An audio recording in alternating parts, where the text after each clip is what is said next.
Hello everyone, welcome to StudyIQ IAS English channel. My name is Shubham Sagar and today we'll be doing 7th lecture, lecture 7 of our free Prelims 2025 crash course. And we have done, as the name suggests and as the title of this particular or the number of this lecture suggests, that we have done 6 lectures plus one orientation session. So again, these are all standalone lectures. Even if you have not watched the previous lectures, you can watch this particular lecture live. You can have whatever doubts you have, you can post it in the comment section and then you can watch the previous 6 lectures as well. Fine. So let's start the session. Let's not waste any time. So in the previous lecture, we have talked about Gupta period, right? Guptas. We have talked about these guys. And a contemporary culture or contemporary empire, or whether it was an empire or not, we can debate on that. But a contemporary kingdom of Guptas were Vakatakas, which has replaced Satavahanas. These guys, they replaced Satavahanas. Cool. So again, as we have done earlier, we'll keep a tab on the maps because maps will help you to understand things in a much better manner. Lecture will be in English only, sir? Yeah, it will be in English only. Good evening, Bulbul. Good evening, everyone. So yes, so we are talking about keep a track of the dates. If you go back, if you talk about Guptas, so we have seen their starting date was 318 to 320 AD and till 550 AD. The starting year has been given by Al-Baruni in his book Kitabul Hind or Tahqiq-e-Hind. Fine. Al-Baruni is a polymath. Who is a polymath? Who know multiple subjects. Fine. And if we talk about these Vakatakas who are contemporary of Guptas, their time period is from 250 AD to 500 AD. Again, these are not the time which are written on, timestamp written on stone that there will be no divergence. These are approximate dates. Historians are still debating on these dates. Good evening, everyone. So historians are still debating on the authenticity of these dates. Okay.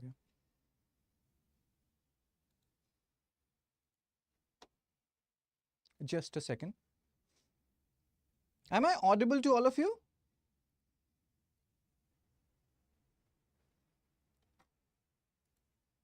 Good evening, Sundaram. Good evening, everyone. Am I audible? My voice is coming fine?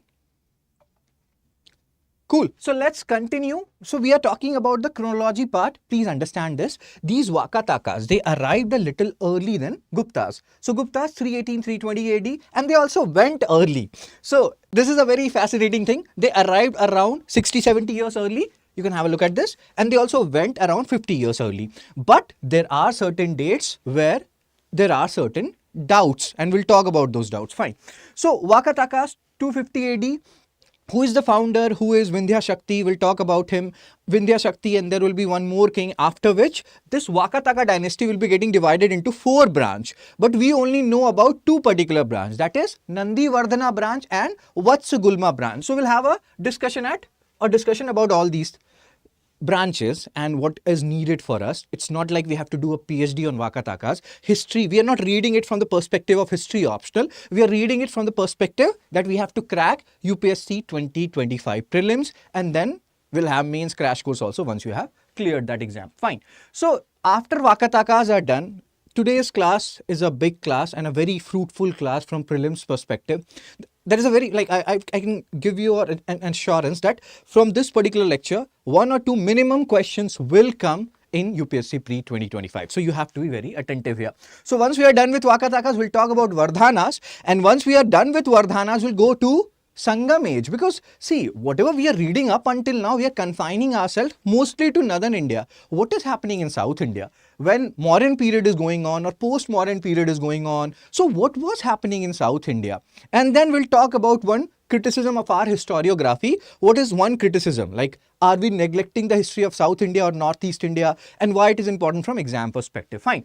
So Vakatakas, have a look at the map. They are telling you here that they were ruling over the south of Vindhyas and there are different regions. Again, you can have a look at it. I'm not reading it. One thing which is very important from exam perspective is Tungabhadra River. If I ask you, here history and geography are merging. If I ask you right now, Tungabhadra is a tributary of what? What will you say? These are important because it's not like you have to only answer history, right? This is a prelims crash course which will be around 100 days.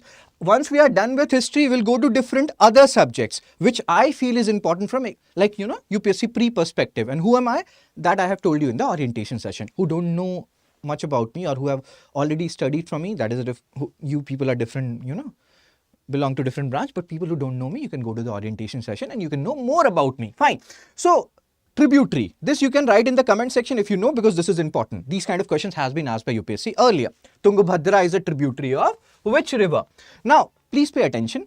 Generally, it is said that they ruled south of the Vindhyas, these Vakatakas. They first started ruling over the Vindhya region and then they went south of Vindhyas. If I keep on telling you this, that they ruled south of Vindhyas, first of all, you have to understand where are these Vindhyas mountain. And again, we'll come back to this. Let me show you certain thing. See, this is a map where you have to understand where are Vindhyas, where are Satpuras, which river is this? Is this a Narmada river or Tapi river? Which river is this? You have to, this is your homework. You have to do a labeling of this particular map. Again, history and geography are merging here. So what they are saying, and we'll go back to the previous slides, that initially they were ruling in the region just south of Vindhyas and then they went on going south and south. So this you can understand more when you have these two maps and you can do a comparative analysis of these two maps. Fine. Let's go back now. Let's see what they are saying here. So again, the founder of Vakatakas, he is Vindhya Shakti. He is Vindhya Shakti. Generally, the first love, the first this and that. Similarly, the first ruler of a particular dynasty is important. Vindhya Shakti. He ruled from 250 AD to 270 AD. And again, dates are little hazy here. After him, there will be a ruler who some people believe that he ruled from 270 to 330 AD. Some believe no, he ruled from 275 to 335 AD. So you don't have to worry too much about it, that UPSC is not going to ask you the exact date, that tell me when did Pravarshena I ruled or what is his time period. Have you ever seen these kind of questions? No. Cool. So Dark has given the answer of one particular question which I asked earlier. So 275. After this, guys, like when 330 AD or 335 AD arrives, after that there will be this Vakatakas will be divided into 4 branches. And we don't know anything about the 2 branches. We know something about other 2 branches, that are Vatsugulma and Nandi Vardhana. Why are Vakatakas important? Why are we reading about it? What is their utility from exam perspective? See, Vakatakas are very important because they are the ones who made maximum caves of Ajanta. You have around 28-29 caves in Ajanta. 4 or 5 has been made by Satavahanas, but majority of the caves and whatever features you are seeing right now, they have been made by Vakataka ruler.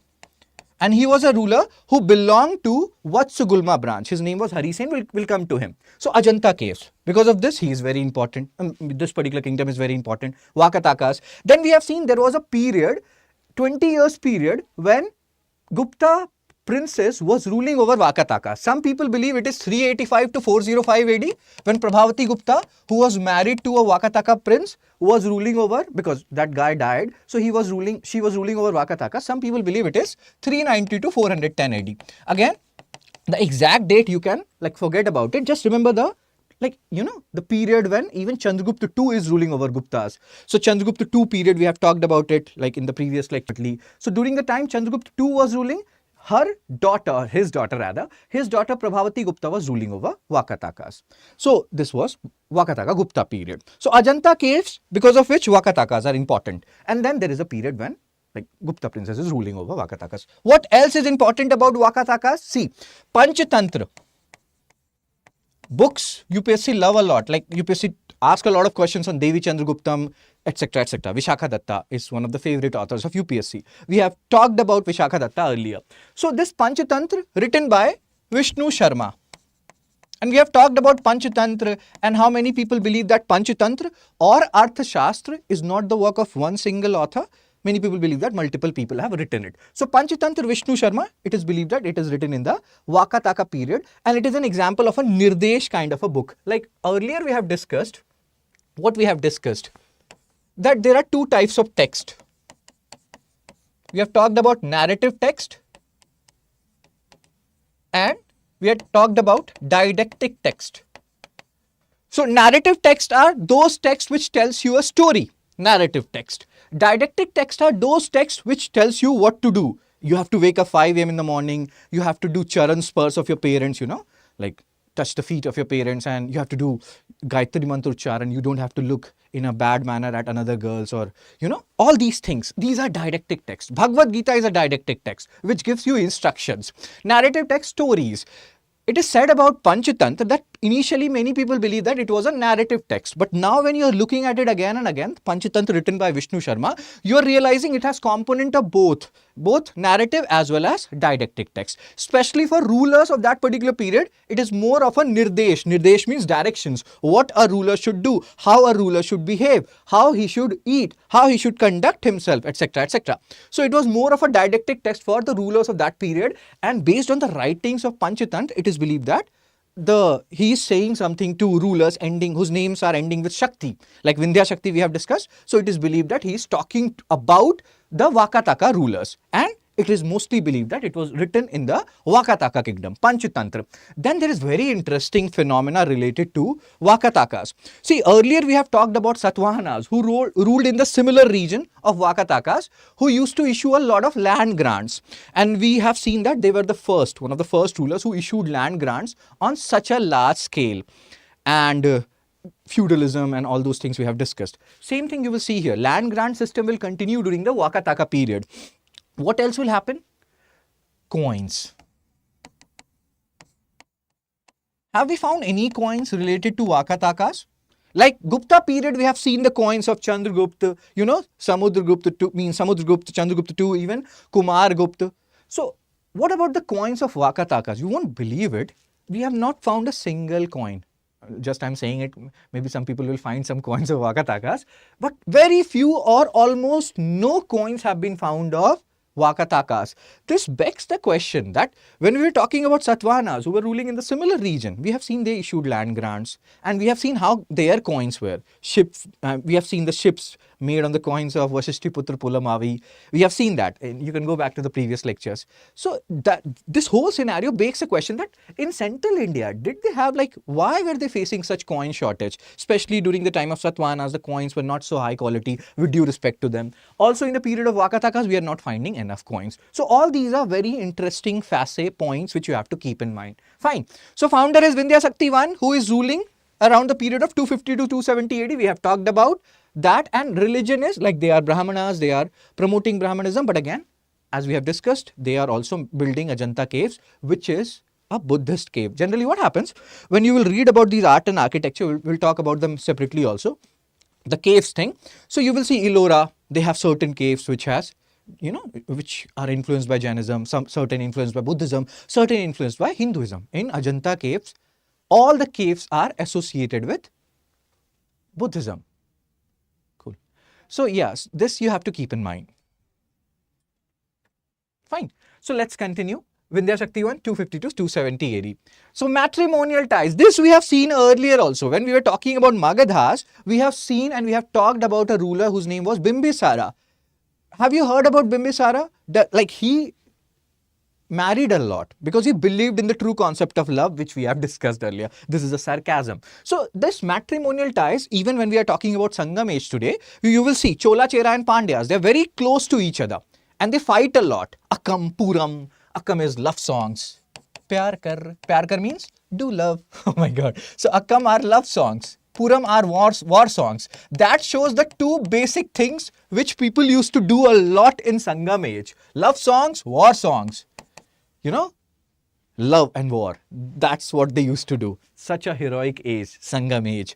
So we will see that sometimes they will be and it's not confined to even Chandragupta and Sangam age only. Even here you can see that if you don't want to wage war with us, let's marry each other's daughter and sons. So same thing is happening here. Chandragupta II married his daughter, Prabhavati Gupta. Just give me a second. This we have done. Okay, there is one slide which has, Cool. We'll go to that Prabhavati Gupta thing.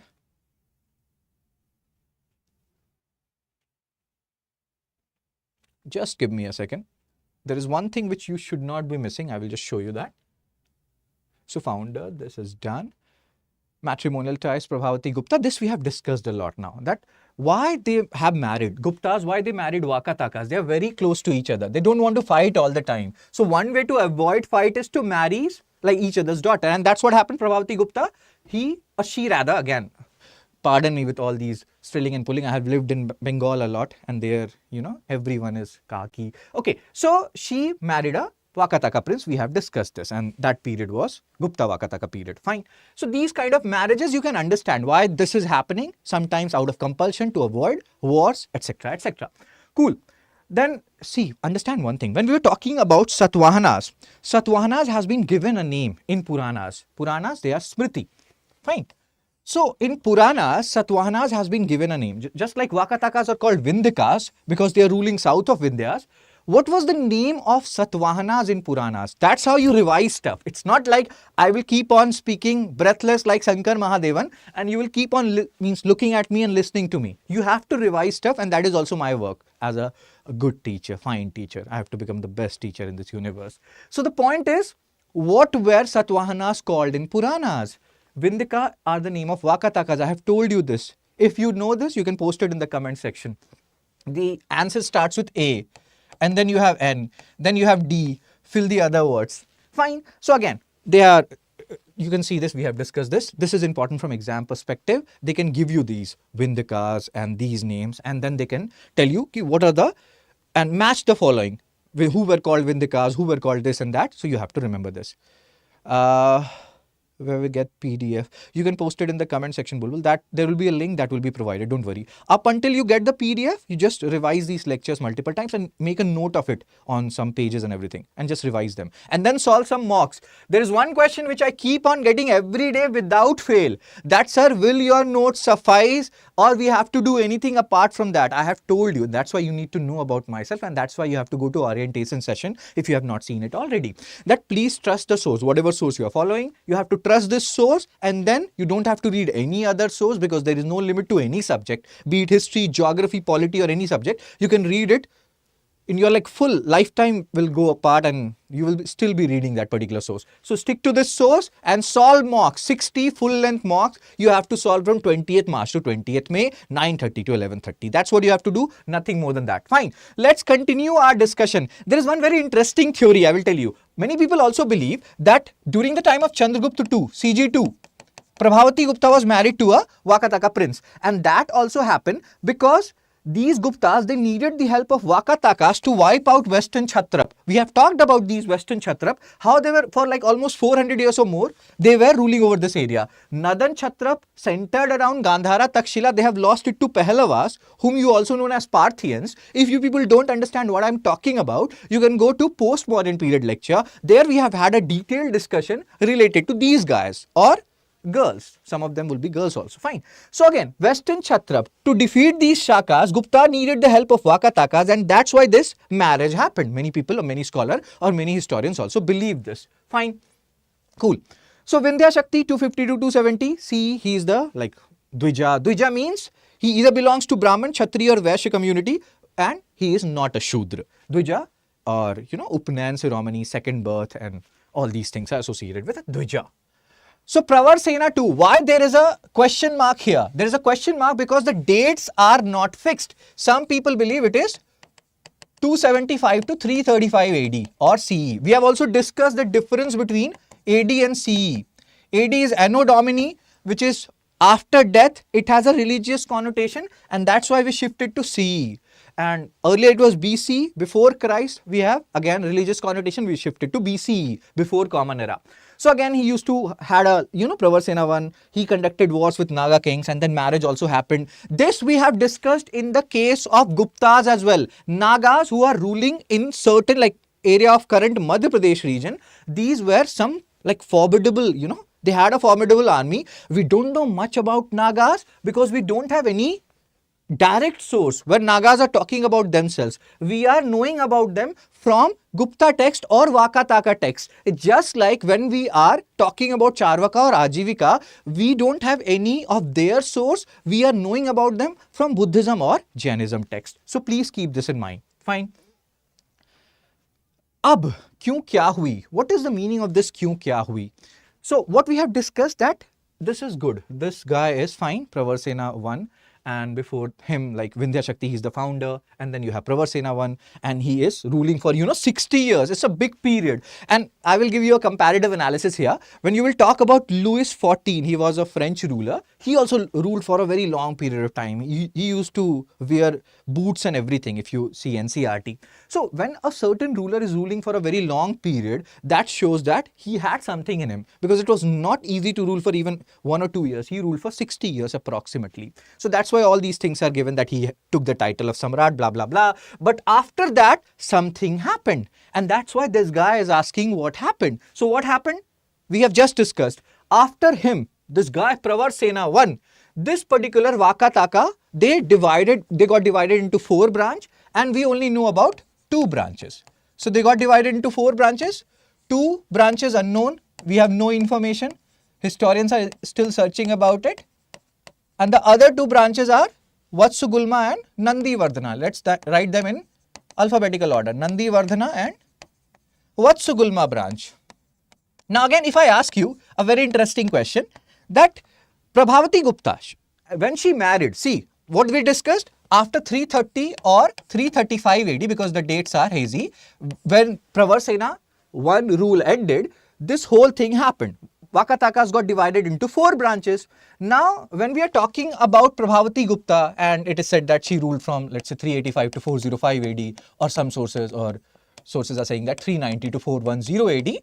So tell me, so division has already happened almost 60 years before, 50, 60 years before. So if she is marrying a prince of Vakataka branch, it has to be of these 4 branches. We don't know these 2 branches. So it has to be of Nandi Vardhana or Vatsugulma branch. So the guy whom Prabhavati Gupta is marrying, he belongs to which branch? Nandi Vardhana, Vatsugulma, or something else? Any idea, anyone? If you again know it, you can post it in the comment section. The answer is Nandi Vardhana.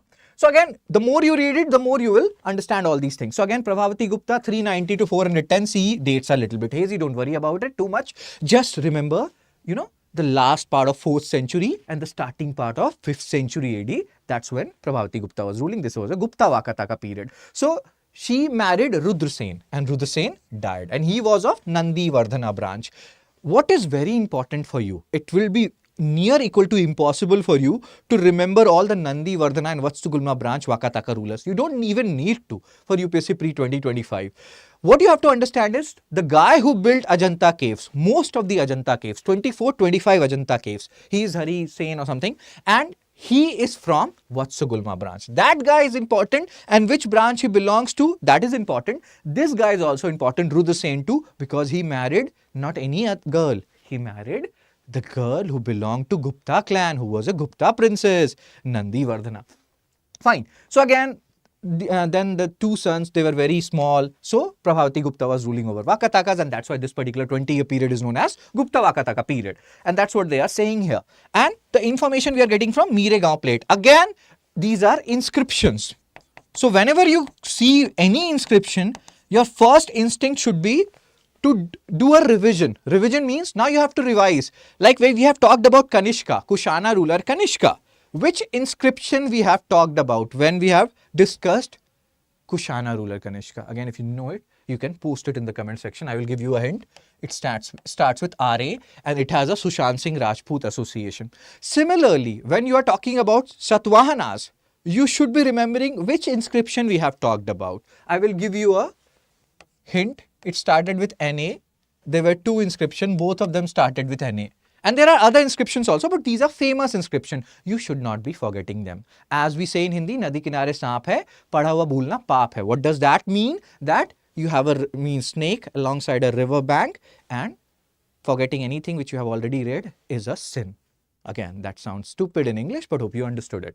So again, Prabhavati Gupta, Miregaon plate. This you have to remember now. She is a mother of 2 kings. Who are those 2 kings? They are still minor. Damodar Sen and Pravar Sena II. Later on, Damodar Sen will rule for a small period. Pravar Sena II will become a very good ruler. In fact, this, Prabhavati Gupta, if you see this, or if you see her, and if you read about her, you cannot see her anymore. If you read about her, you will realize she was sometimes you happen, in your house also there is a dominant mother. So she was that dominant mother. Even when his minor sons became major, especially Pravar Sena II, and he was ruling.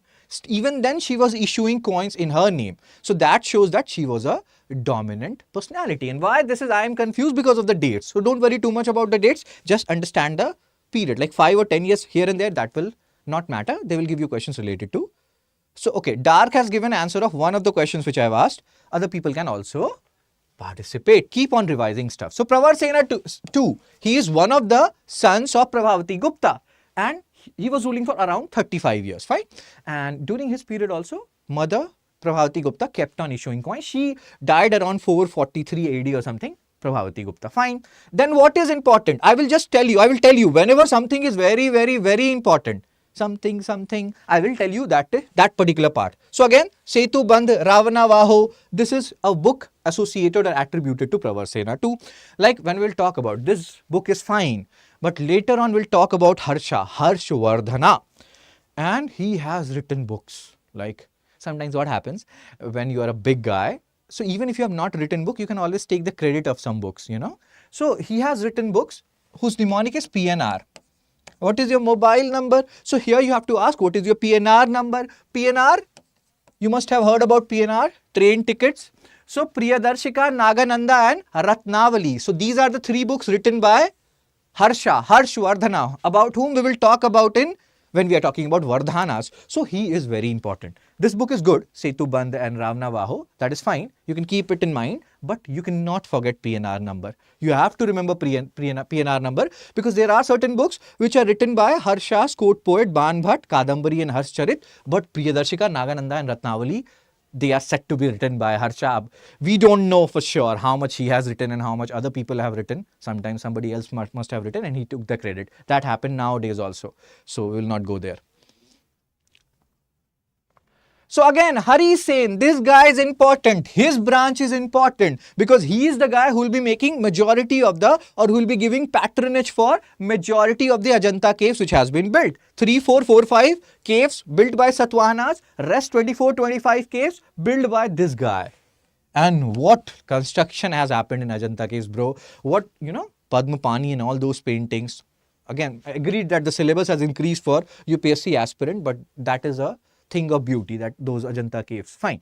And again, remember Ajanta caves, we'll talk about it later on also. It has only, sometimes what happens now in UPSC when you're preparing for these things, you may have heard that if there is only in the statement, there is a very high probability of it being wrong. But here, if they say Ajanta has only Buddhist, you know, elements in their caves, that is actually true. In Ellora, you get all the elements, different elements, Hindu, Buddhist and Jaina. But in Ajanta, you only get Buddhist elements. So that is exactly true. And this is again a very interesting fact that more often than not, these Vaka rulers, they were promoter of Brahmanism, but still they gave patronage to Ajanta caves, especially Hari Sen. So all these facts, you have to keep it in mind.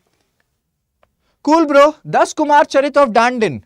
Again, this book is important, not as important as other books which we have discussed, but again, Dandin is a famous author, Das Kumar Charit, and he talked about when this particular reign ended, and the guys after Hari Sen, they were not that, you know, good in political science and everything, Dandaniti, they were enjoying all the vices of life. And here you can like speculate anything related to vice, you know, sexual pleasure and everything. You may feel like, sir, what are you saying?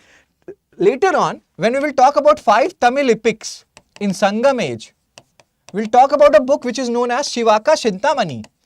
My South friend, if I am pronouncing it wrong, please pardon me, but Shivaka Chintamani. We have to remember these 5 Tamil epics, out of which we'll talk about Silapapadikara, Mani Mekalai. You know, there are other books also. Shivaka Chintamani is a very famous book. And here and there you will read about a guy who married every girl he met. That is what is written in that book. He enjoyed every pleasure of life. And then when he got bored, he became a Jaina ascetic. So all these things are there in those books. We will try to deduce what these epics are saying, because Sangam age has become a hot favorite of UPSC these days.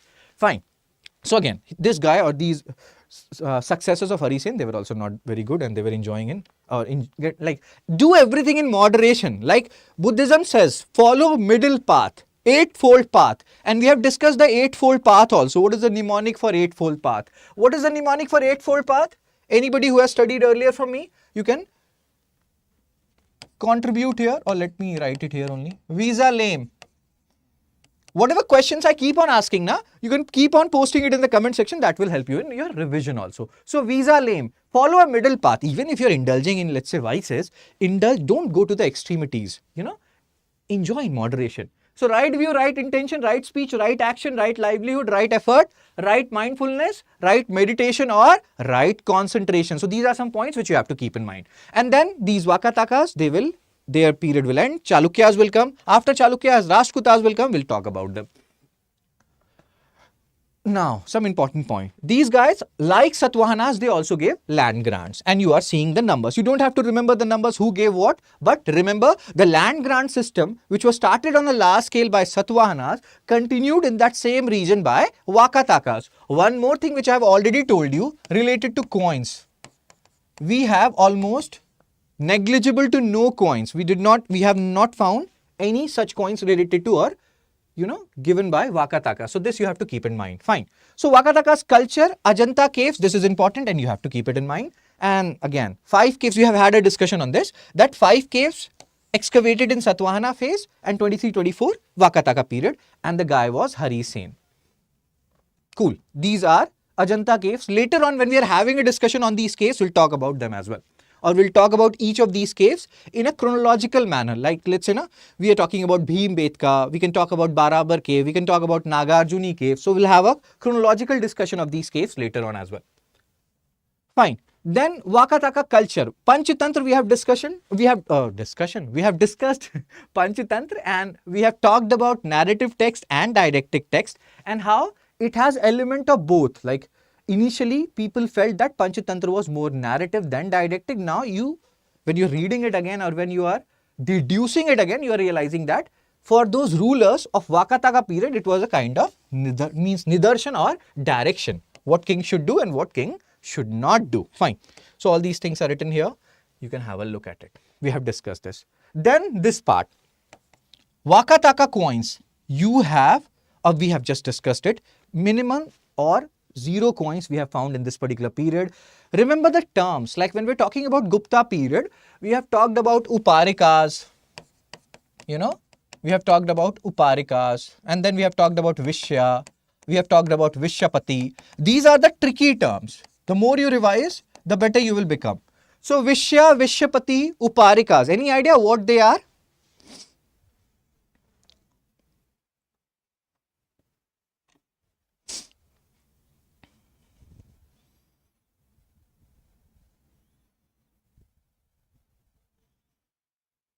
Good evening, Rajashri.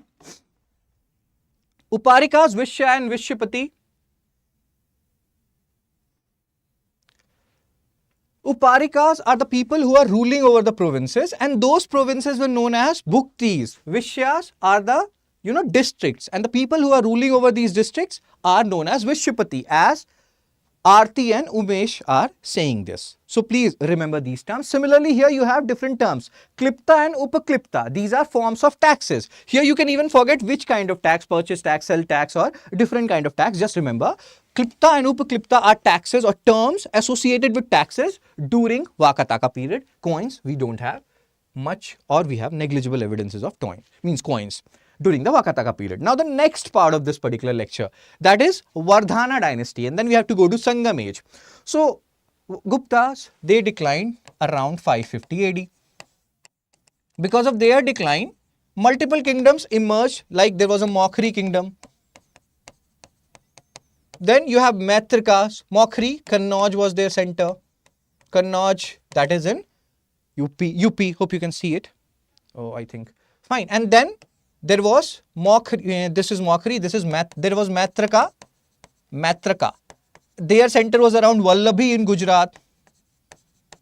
Then you have later Guptas who were active around Patliputra, and many scholars believe that they have nothing to do with the original Guptas. These are the duplicate Guptas with due respect to them. Later Guptas. Then you have Gauda kingdom in Bengal. Then in south you have Pallavas. All these kingdoms are there, Kadambas, etc. These kingdoms you can see. Fine. Then there is also another kingdom which is nearby Mokhris, which are known as Pushyabhuti. Pushyabhuti dynasty, whose founder was Prabhakar Vardhana. Prabhakar Vardhana, Pushyabhuti dynasty. Some people believe, just like we have discussed earlier, that when we are talking about Guptas, many people believe and many scholars believe that these Guptas are feudatory of Kushanas. Similarly, people believe that these Pushyabhuti, who will later on form Vardhana dynasty, these guys, they were feudatories of Maukri, who were ruling over Kannauj. And once Maukris became little bit less powerful, these people, they declared their independence. And their founder was Prabhakar Vardhana. Now, how will you remember the name of the founder, Prabhakar Vardhana? You can remember him from this guy. Any person who can like deduce who is this guy? So, Arti Uparika district, which provinces? Uparikas are the people who are ruling over district. Districts were known as Bhuktis. We'll talk about it. And Vishapati are ruling provinces. Anyone?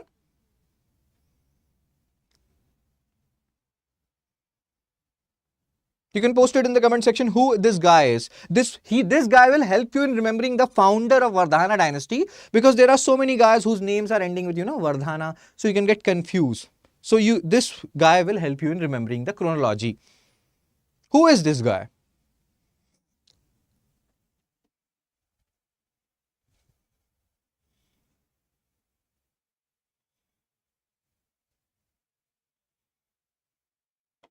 His name is Manoj Prabhakar.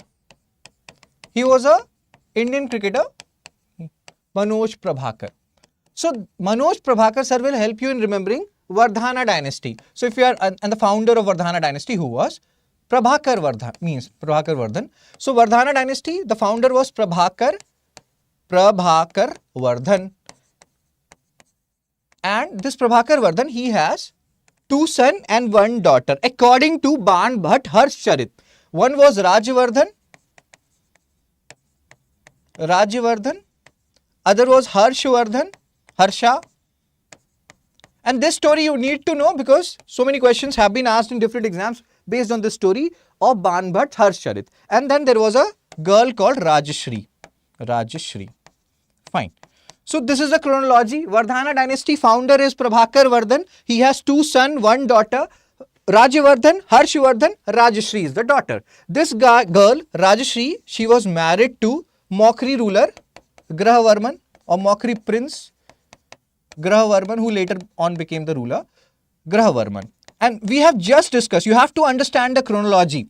We have just discussed that most of the scholars now believe that Vardhana dynasty, they were feudatories of these Maukris. So they wanted to solidify the relationship, and that's why Rajashri was married to a Maukri prince, Grahavarman. Then later on, and Maukri, they have their center in Kannauj. Please understand this chronology. And these Vardhanas, they have their capital at Thanesar, which is in Haryana. These areas are close to each other, but not that close. Fine. And then what happened? In the previous part, we have discussed, when we were discussing the kingdoms which emerged after the decline of Guptas, we have talked about later Guptas who were ruling over Patliputra area along with the Malwa region. They had a good area covered under them. So it is said that this particular Maukri ruler Grahavarman, he was attacked by a later Gupta ruler, and he was supported by a Gauda ruler called Shashank. And then they killed Grahavarman. So they killed this guy Grahavarman. Now the situation is precarious. Rajavardhan will go and he will defeat these later Gupta rulers, but he will also be killed. And then Rajashri is going to commit sati. So all these things, what they are telling you, that the story is very tragic, and you people must have become sad by now. And then Harshavardhan will go, he will defeat these guys, later Gupta ruler and Shashank, and then he will stop his sister from becoming or committing sati. So all these things we have seen it, or we have heard about it, or we have read about it from Ban Bhat Harshavardhana. There he is saying about all these things. Fine. And then later on what he will do, because Maukri king has died, so he will shift the center from Thanesar to Kannauj, and Kannauj will become the new capital of this particular, Vardhana dynasty or Pushyabhuti dynasty. So this part you have to keep it in mind. Why? See, remember, we have already discussed this, that earlier the capital or the center was Patliputra. Now the center has shifted to Kannauj. There are multiple reasons for it. First thing first, we have known the main reason. Maukri king has died, and Maukris and Vardhanas are associated or linked with each other. Then what else happened?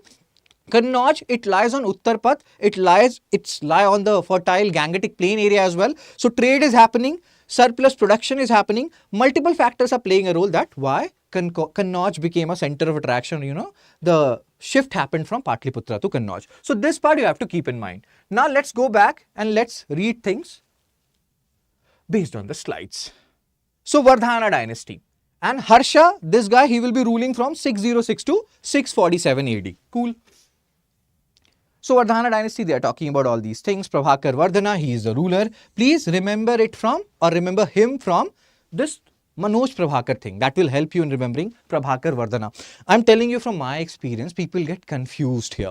People get confused with Rajvardhan. They don't say the founder is Harshavardhan. We know he is not. But generally the confusion is between Prabhakar Vardhan and the Rajvardhan thing. So Prabhakar Vardhan, Manoj Prabhakar, he will help you in remembering the name. Cool.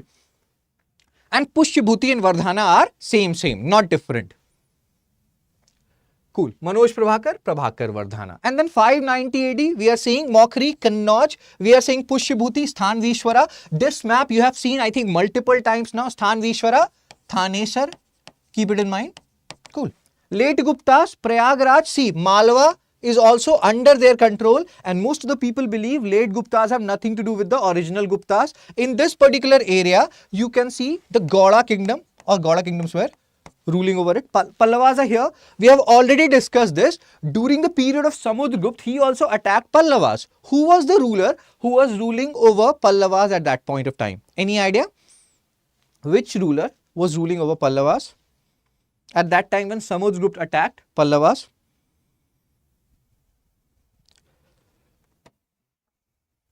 The name of the ruler. Again, you can post it in the comment section. Chalukyas are there. Vaitrakas are there. Vallabhi, it's very important because Jaina council happened here. Like we talk about Buddhist council. So Jaina council happened in Vallabhi.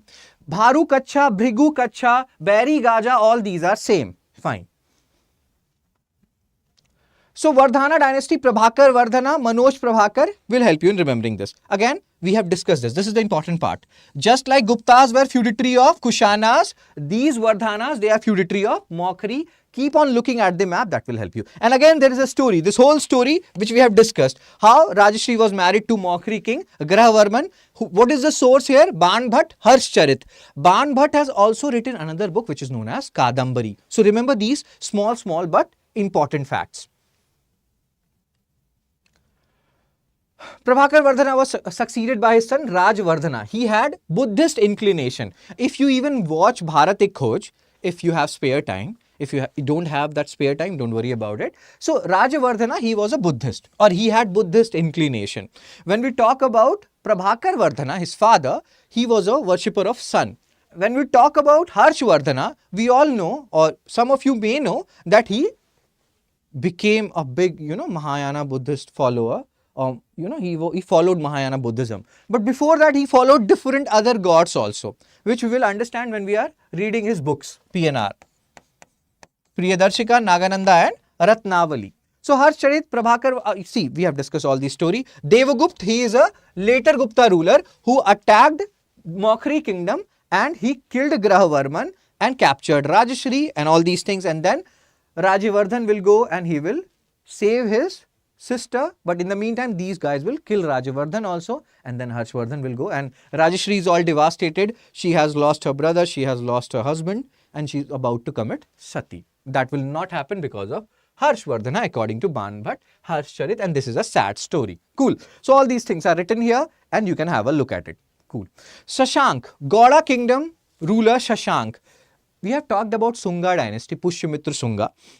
And some people believe that Pushyamitra Sunga or Sunga dynasty, they led to, or they, destroyed the stupas, etc. Same thing or similar kind of thing is said about Shashank also. But again, I will always use this word citation needed. We cannot jump to conclusion based on different sources. History is written by victors. So there is always a certain amount of, doubt there. How much they persecuted it. Generally, I will tell you why I'm telling you this. You will read about Tipu Sultan when you are reading about, modern history. And later on what happens when the dispensation changes and everything, people start finding out whom he killed. When you are a king, you will kill a lot of people. That's how you become a king. Believe it or not, I know it's tragic, but you don't, generally what happens when you are killing, you are not looking at the religion. But if you are killing specifically looking at the religion, that's a problem. So again, hope you are understanding what I'm saying. So these things we have to take it with a pinch of salt. How much Sungas persecuted Buddhist, how much Shashank persecuted Buddhist and Buddhist stupas, these things we have to take it with a pinch of salt. As far as stupas are concerned, since UPSC asks a lot of questions on stupas, we'll have a discussion on it later on also. Anyone having any idea what are these stupas? You can like talk about it. What are stupas?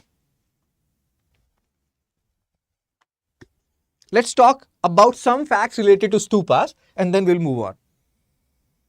Whenever you're reading these slides, keep a tab on the keywords.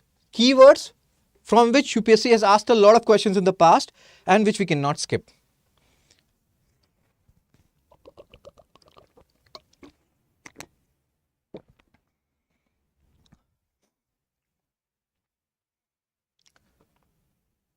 So Umesh is saying that stupas are remains of Buddha. Artifacts. So he is correct, Umesh. Remains of Buddha or very close followers of Buddha. You know, it's not only confined to Buddha, even the or very close followers or earliest followers of Buddha. Relics. The word here is remains or relics of Buddha or very close followers of Buddha. So in stupas, it's not like whatever remains you are seeing that is associated only with Buddha, even with the close followers or the earliest followers of Buddha, those relics are there. The second question is stupas, relics. And again, it has a Hindu origin. In Hindu culture also, we used to have stupas. It's not like Buddhism came up with this particular stupa concept where we are preserving certain remains in a particular mound. So that was the question which UPSC asked. In which period you are seeing maximum stupas built? The second question will be, in which particular period maximum stupas were built? This is a very famous question. These are all factual questions. In which particular period maximum stupas were built?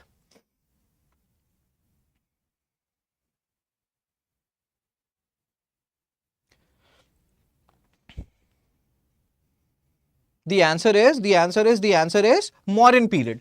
During the Mauryan period, maximum stupas were built. Ashoka, he built a lot of stupas.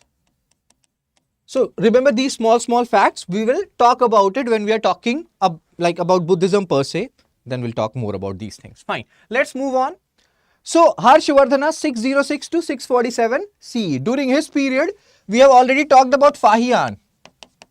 Fahian came during which ruler's period? You can post it in the comment section. During Harsha's period, this guy will come. Xuanzang, whose other name is Yuantasang. We have also seen the chronology. Fahian, Yuantasang or Yuanzang.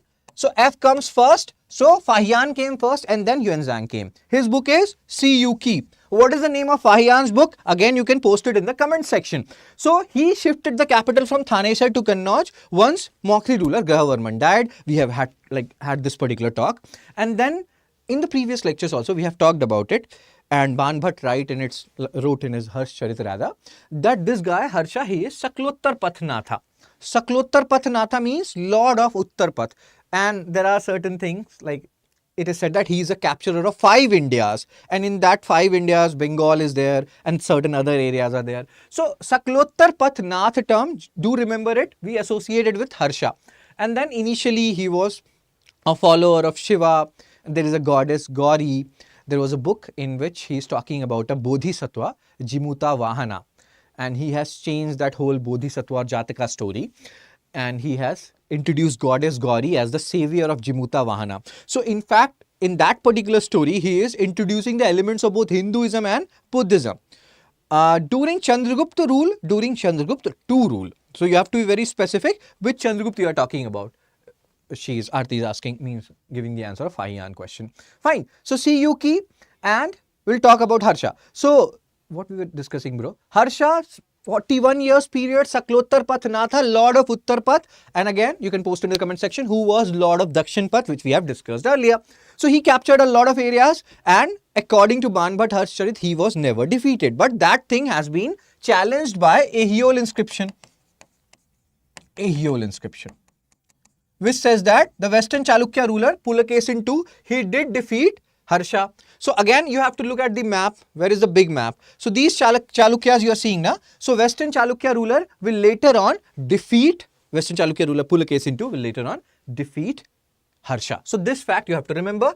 A Aeol inscription is telling you about that fact, and that fact is also very well known. So let's move on. Again, all these we have discussed this, right? Let's move on. Let's move on. Again, I have told this again and again that I will not be reading the slide. I'll be telling you the most important part. If you have any more doubts, you can post it in the comment section. Harscharit is one of the famous books of Ban Bhat. The other book is Kadambari. Do remember the other book of Ban Bhat also. In so many different exams, they have, what they have done, I will tell you. They have given the name of all these books, Priyadarshika, Nagananda and Ratnavali, and then Kadambari, and then Harscharit, and then they have written which of the following books has been written by Harsha, or which of the following books has been written by Ban Bhat. So for those kind of questions, you should be knowing about it. Ban Bhat, Kadambari and Harscharit, and Harsha, PNR, Priyadarshika, Nagananda and Ratnavali. Cool. So Harsha waged many wars, all these things are written here, and he conquered Vallabhi. Again, you don't have to remember all these things, just remember the term here. Sakluttar Path Natha, Lord of Uttar Path, just like Satvahanas are Lord of Dakshin Path, these guys, or he was Lord of Uttar Path. Also remember one thing, later on many rulers will take this title of Lord of Uttar Path.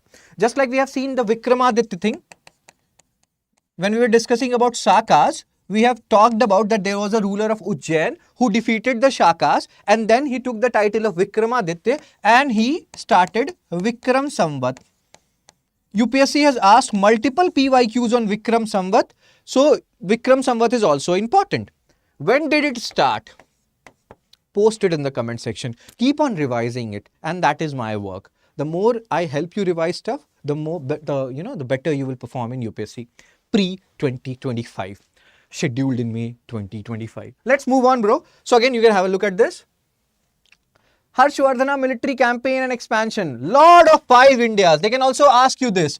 Whom Yuan Tsang defined or explained or, said or used the term. Like for whom he used this particular term, Lord of 5 Indias. For them, Punjab was a separate India, Kannauj was separate, Bihar was separate, Bengal and Odisha was separate. Again, this term is important. Lord of 5 Indias, Harsha. Sakluttar Pathanatha, Harsha. Priyadarshika Nagananda Ratnavali, written by Harsha. Kadambari, Harscharit, written by Ban Bhat. These are some facts. The more I say it, the more you will remember it. Fine.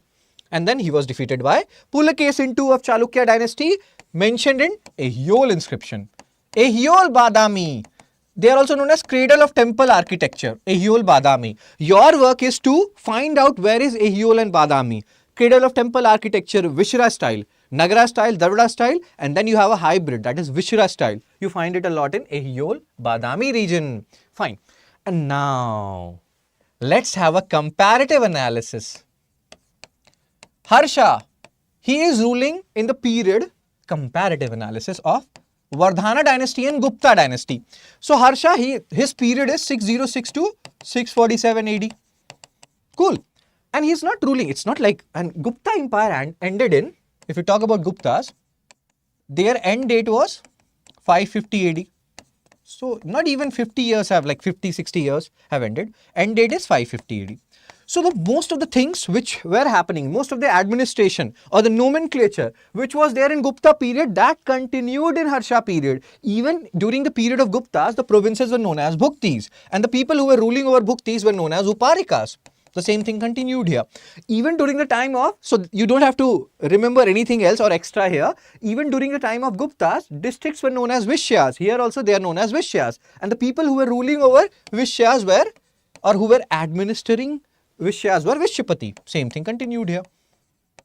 Pataka were city, Grama were village. That's it. You don't have to do PhD here. You don't have to do any separate learning here as far as administration is concerned. These terms are one of the trickiest part when you talk about UPSC, when they ask these terms. So just remember, for Vardhana and for Gupta period, the terms are more or less same.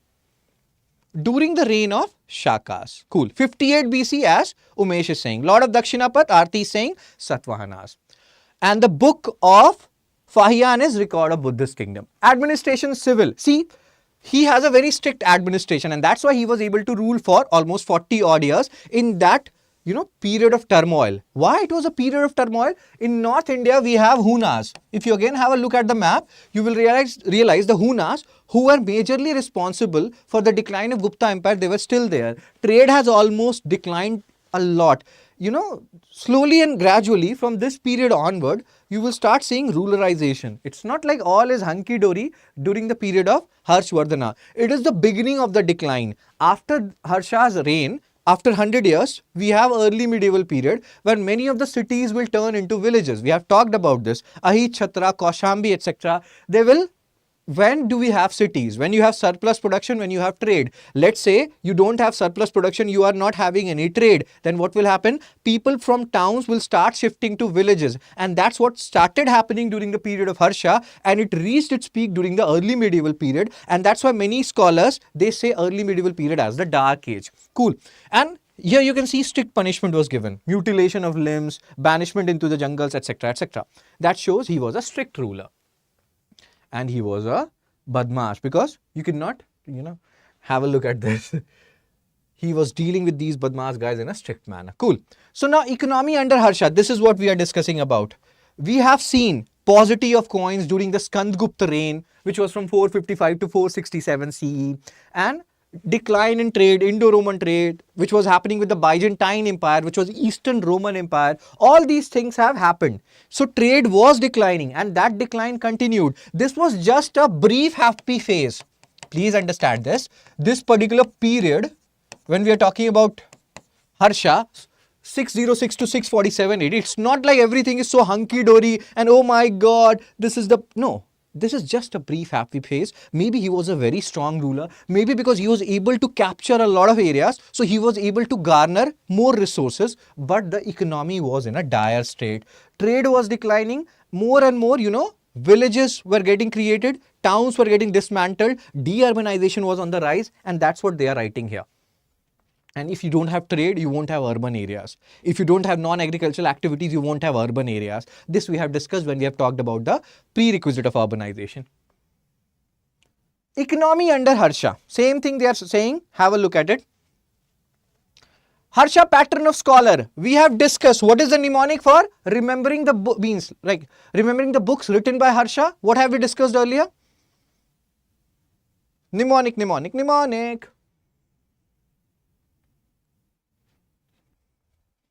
Let me take a breather of like 10 seconds.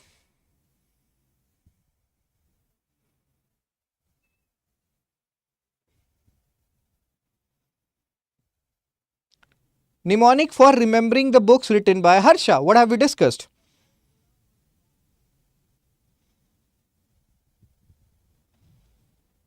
Very good. Dark has given the answer. That is PNR, Priyadarshika, Nagananda and Ratnavali. Cool. So let's move on. And Kadambari and Harsharit has been written by Ban. This also we have discussed. So Harsha's authorship has been disputed on. See, again, this is common in the current era as well. There are many prime ministers in different countries who say they have written this book and that book, or president. Do you know for sure he has or she has actually written it or not? So again, these things happened in the past also, and these things are happening in the present as well. So Dark Vibe, Rajashri, Aarti, everybody has written PNR. So PNR. Religion. Prabhakar Vardhana, who was the founder, Manoj Prabhakar. He was a devotee of sun. And then his elder, son, Rajavardhan, he was a Buddhist. You can watch Bharatik Khoj. There they have shown. Rajavardhan is like, he's talking to his bro Harsha, like, bro, I don't want to rule. Harsha is like, why bhaiya, please rule, you're such a good guy, please rule bhaiya. He's like, I want to leave this world. And then that whole scenario happened where both of their sisters, she started suffering so many things. Grahavarman, he was killed and all those stuff. So yeah. So Harsha was like, I'm an all-rounder, I'm actual Manoj Prabhakar, I'm a devotee of Shiva, Surya and Buddha. So generally, when we talk about his inclination towards Buddhism or Mahayana Buddhism, we talk about Xuanzang, Huan-Tsang, how he enticed Harsha towards Mahayana Buddhism. But according to various sources, this whole thing, his interest towards Buddhism was, ignited by this guy, Divakar Mitra, who was an ascetic who used to wander from one place to another. And then it was given a final touch. You know, sometimes it happens that, oh, I want to prepare for UPSC, I want to prepare for UPSC. And then you meet someone and that whole thing takes a final touch that, yes, I have to do it now. So initial touch, Divakar Mitra, and final, you know, nail in the coffin, if I can say that, Xuanzang. After that, he called a council in Kannauj around 643 AD, where he said Xuanzang, Huan to propound his Mahayana teaching. It is said that Huan or Xuanzang, he was at that time in the Kamrup kingdom. And this guy, Harsha, he sent a notice to Kamrup ruler that please send Huan to my kingdom. And Huan initially didn't want to go, and then he threatened the Kamrup ruler Bhaskar Varman, if I'm not wrong, and then he went to meet Harsha. So all these things happened. We are not that interested in the story, but the point here is stories will help you remember facts. So religion, and as we have seen, religious eclecticism. There is a word which we keep on using. This guy, you can also say that he showed certain aspects of religious eclecticism. Eclecticism. What does it mean is plurality, or he is mixing different religion, like we have just discussed in his play PNR, the N part, Nagananda. What he is doing? He is, first of all, there are terms here. Again, what we are more interested when we are reading these slides, or when you are having a look at these slides, pay attention to the terms. Jataka, Bodhisattva. What do these terms mean? So Jataka, again, when we will talk about Buddhism, we'll talk about Jatakas. Jatakas are what? So it is the story of different incarnation of Buddha, which can be in animal form, which can be in different forms, which can be in this birth, which can be in previous births. So all these stories are Jataka story. So these are Jatakas. Then there is Bodhisattva. This we have discussed earlier. Jatakas we may not have discussed earlier, but we have discussed the concept of Bodhisattva. First of all, tell me, Bodhisattva is a Mahayana concept or Hinayana concept? This Bodhisattva is a Mahayana concept or Hinayana concept?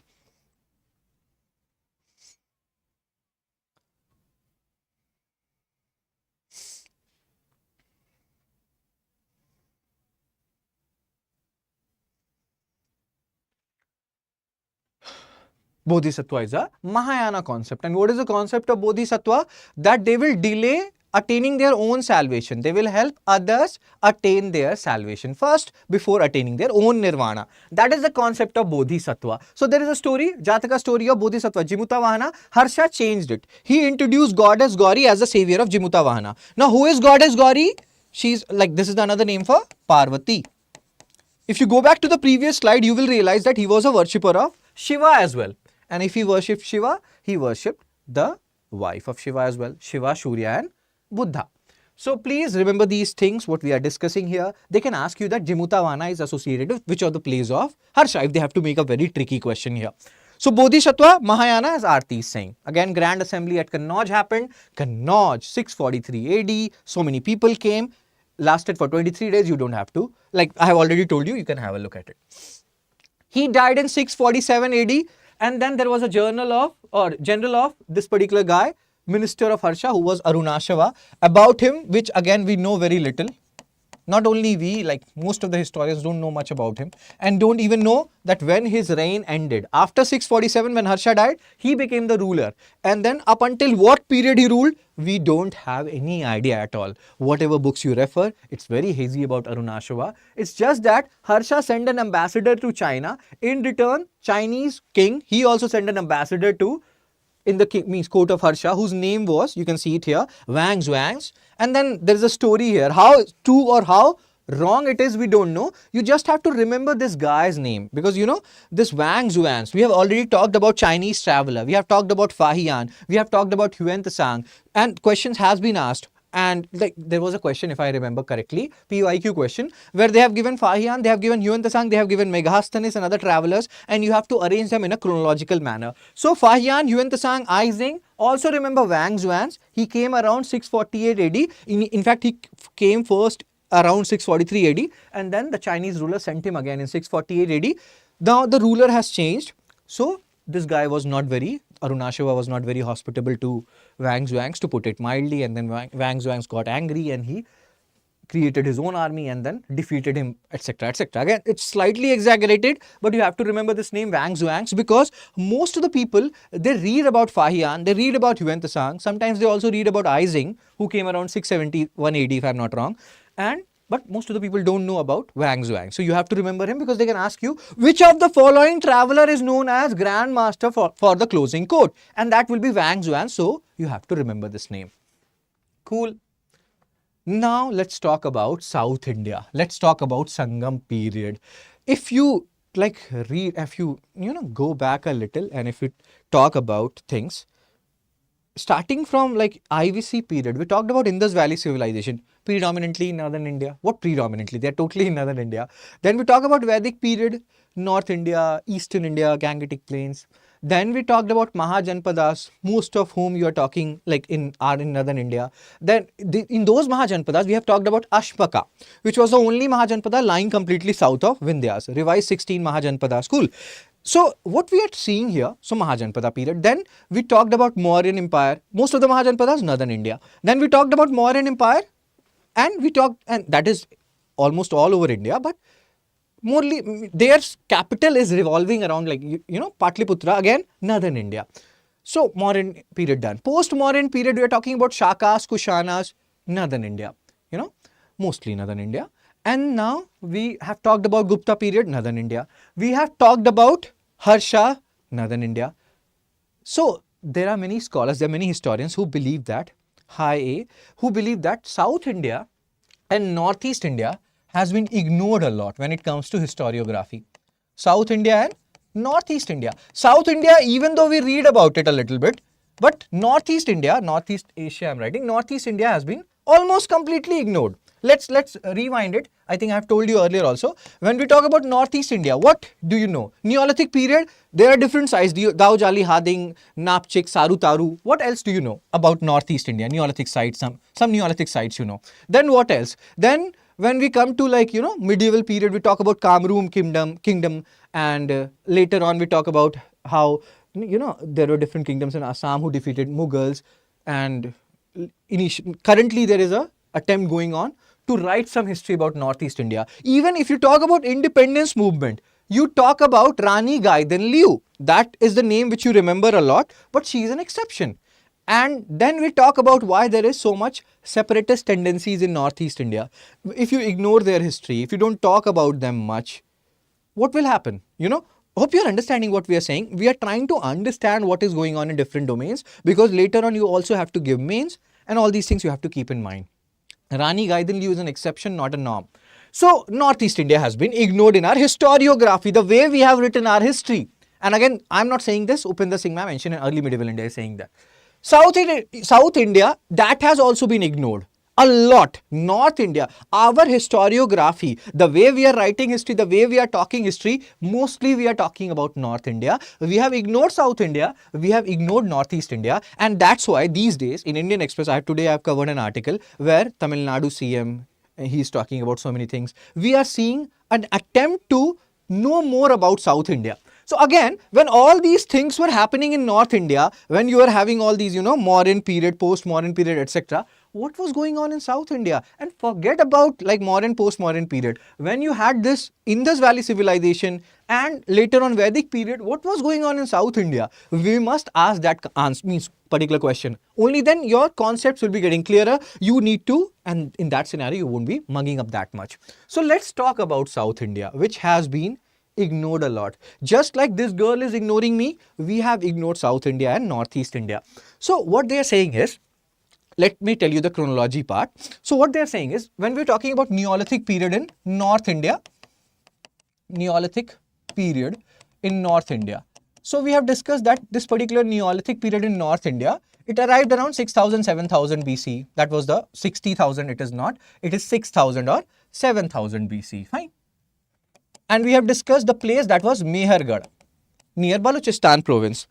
It is said that Neolithic period in South India, if I make this time, Neolithic period in South India, it arrived around 3300 BC, 3500 BC. It arrived little late in South India. That means, okay, hi, Tamil Nadu is on fire these days. so many things they are doing as far as excavations related to ancient India is concerned. Fine. So, Neolithic period in South India, it is said that it arrived around 3300 BC, 3500 BC. Now, if you think about it logically, why Neolithic period in South India arrived late?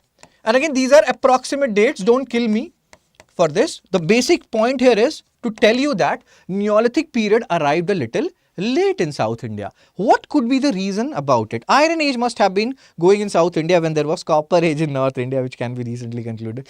Found. Okay, that is point that's what I made a video on today. So what we are discussing here is why Neolithic period arrived late in South India. Anybody has any answer to it? Think about it. This is a very logical question. The more you deduce stuff, the less you have to remember. I keep on saying it again and again. So Neolithic period, there is a very unanimous verdict about it that Neolithic period in South India arrived late. Why it arrived late compared to North India? What is your view about it? You people know the answer to it. It's just that you don't know that you know it. Copper was not found. Any other point? Why Neolithic period arrived late in South India?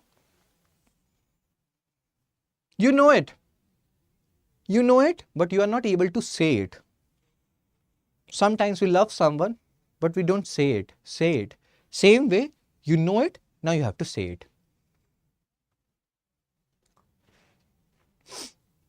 See, let's compare North India and South India. North India Neolithic period, why it arrived? When we talk about North India, you have Indus River, 5 tributaries, Ganga River, multiple tributaries, and these are Himalayan rivers, perennial rivers, which flows throughout the year. Soils are more fertile. All these are factors which played a crucial role in Neolithic revolution arriving first in North India as compared to South India. South India, you have peninsular rivers, which are seasonal rivers. Soils are not that fertile, right? So these are some very important reason. And again, branch and etc. can be the secondary reason. These are the major reason.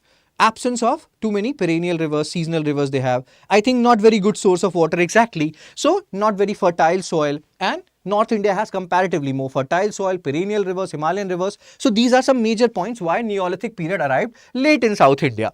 And then Neolithic period arrived. After that there was a Megalithic period. What is Megalithic period? In South India there was a custom which was later on adopted by Northeast India and North India also, that whenever you are burying someone, you are engraving a big boulder or big stone. These are known as megaliths, big stones. So megalithic period arrived.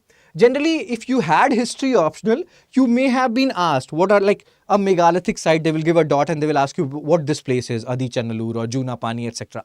So megalithic culture, that's what they are discussing here. That southern Neolithic is broadly placed between 3300 BC and 1400 BC. And Neolithic period arrived late. Now we know the reason why. Less fertile soil, less perennial rivers. These are two major reasons which you have to keep in mind. Then after that they had megalithic culture, where they are commemorating the death, which means dead people with huge mega stones which are known as megalith. After this particular period, Sangam age arrived. Sangam age arrived from 300 BCE to 300 AD. Again, there are debates on these dates. We have to take the date which is mostly acceptable to most of the historians. This 600 years period is the Sangam age, 300 BC to 300 AD. Now again you have to connect the dots. When Sangam age is going on in South India, what was going on in North India? See, when we talk about Mauryan period, we have discussed Mauryan period 324 BC to 187 BC or 321 to 185 BC. There are convergence here. So Sangam age existed at that time when Mauryan period was going on. Then Mauryan period ended in 2nd century BC. You had post-Mauryan period from 2nd century BC to 3rd century AD. So major portion of means Mauryan period and post-Mauryan period coincided with Sangam age. That's you have to understand. And then you can understand the analogy that in North, Mauryan and post-Mauryan period was going on, when in South, Sangam age was going on. Cool. So again, today I have made this particular video which is talking about related to Iron Age, how different excavations has been done in Tamil Nadu, where they are saying that we generally associate Iron Age with 1200 BC in North India during the starting of later Vedic period. Using these iron tools, forests were cleared and surplus production happened, second urbanization. It is believed that iron, you got iron very early in South India, and it's like very, very early, and that's what this whole video is all about. You can have a look at it, 7-minute video I have made. So let's talk about it. Megalithic culture of South India, they are commemorating the dead by erecting big stones, big boulders, megalith, big stones, and these are the prominent sites. Maski, Karnataka, Adi Channalur, it is also a very famous Jaina site. We'll talk about them later on. Then Junapani, Maharashtra. These sites, they have been asked by history optional, like, in history optional, UPSC has asked these sites. So I have told you, if history optional is asking these sites, later on GS mains in GS mains, they will be asking these sites, and then in prelims also. So you should be knowing where these are, how they can frame a question in pre. They will give you these places like Maski, they will give you Adi Channalur, they will give you Junapani, and then they will give you the states, and then they will tell you to match these places. What are the, like, which state is or which places correctly match with their state. So you have to remember it again. So now let's talk about Sangam age. Generally, it is believed that there were 3 Sangams, head Sangam, middle Sangam, and last Sangam. But these 2 are legendary. That means that happened, a lot, like in 1,000, 2,000 or 1 lakh years back. We don't know, like, you talk about Ramayana and Mahabharata, that this happened way back. Similarly, head Sangam and middle Sangam happened way back. And when we are talking about 300 BC to 300 CE, we are actually talking about the last Sangam. And that happened in Madurai. Now here, there are 3 major kingdoms. First of all, let's have a look at these kingdoms, and then we'll talk about all the things which are there. This map, you have to focus a lot. Just like we focus on maps when we talk about different places, you have to focus on map when we are talking about Sangam age. Cholas, Pandyas, and Cheras. This single map will help you in solving lots of questions related to Sangam age. So Cholas, first, their capital is at Urayur. This is the Urayur place, and their major port town was Kaveri Pattanam, which is also known as Puhar. Cool. Then let's talk about Pandyas. Pandyas, their capital was Madurai. This is Madurai. This is the capital of Pandyas. Their very famous port town is Korkai. Korkai is also known as emergent landform, or we'll talk about emergent and submergent landform later on. So again, Pandyas, capital Madurai, and famous port town Korkai. UPSC has already asked a question on this. I will show you that. Cheras, Kerala Putra, they are also known as. Their capital was at Vanji. This is their capital. Let me write CC everywhere, which is the capital. So their capital is at Vanji. The question mark denotes that we are still not sure about the exact location of Vanji. And their famous port towns are Tondi and Mujirish. Fine. Apart from these, like, we know about these Sangam age kingdoms from Ashokan inscription also. So Ashoka, because we have just discussed, if we talk about Sangam age, we are talking about mainly 300 BC to 300 CE. That's 600 years period. And this is coinciding with the Mauryan and post-Mauryan period, right? So even in Ashoka inscriptions, they have talked about these kingdoms, Chola, Chera, Pandyas, and then they have also talked about one particular kingdom which is known as Satyaputra. We still don't know what Satyaputra is. Many people believe that it may have been a small kingdom just north of Cheras. Satyaputra. Fine. So what are the things which are important from exam perspective? The capital city, the port towns, these are important. Then what else? See, understand one more thing. When we are talking about Sangam age, like what happens when we are talking about North India, we have a division here. We have seen North India, you have Varna system, Brahman, Kshatriya, Vaishya, Shudra, and you have a vertical division at that. Let me illustrate it by a diagram. So this is North India. So in North India, you have Brahman, you have Kshatriya, you have Vaishya, you have Shudra. So this is how you classify North India. According to scholars, South India, you in general in Sangam age also, you did not have vertical division, you have horizontal division. 1, 2, 3, 4. 1, 2, 3, 4, 5. Fine. And it is based on which area you are lying. I will give you the names of these. Kurinji, Mulai, Marudam, Niyadal, Palai. So what I am writing here, I will just tell you. So this is K is Kurinji, M is Mulai, the other M is Marudam,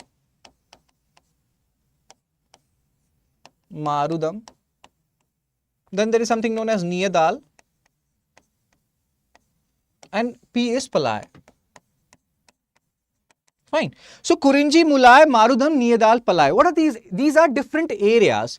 Based on what area you are living, you are like, you are that kind of a person. Let's say you're living in fertile land, or you are living in pastoral tracts, or you are living in a hilly area. So there is a horizontal division of society, unlike North India, where you have a vertical division of society. 5 landforms, sir, as A is saying. Fine. So Kurinji, Mulai, Marudam, Niyadal, Palai. In this, Marudam is very important.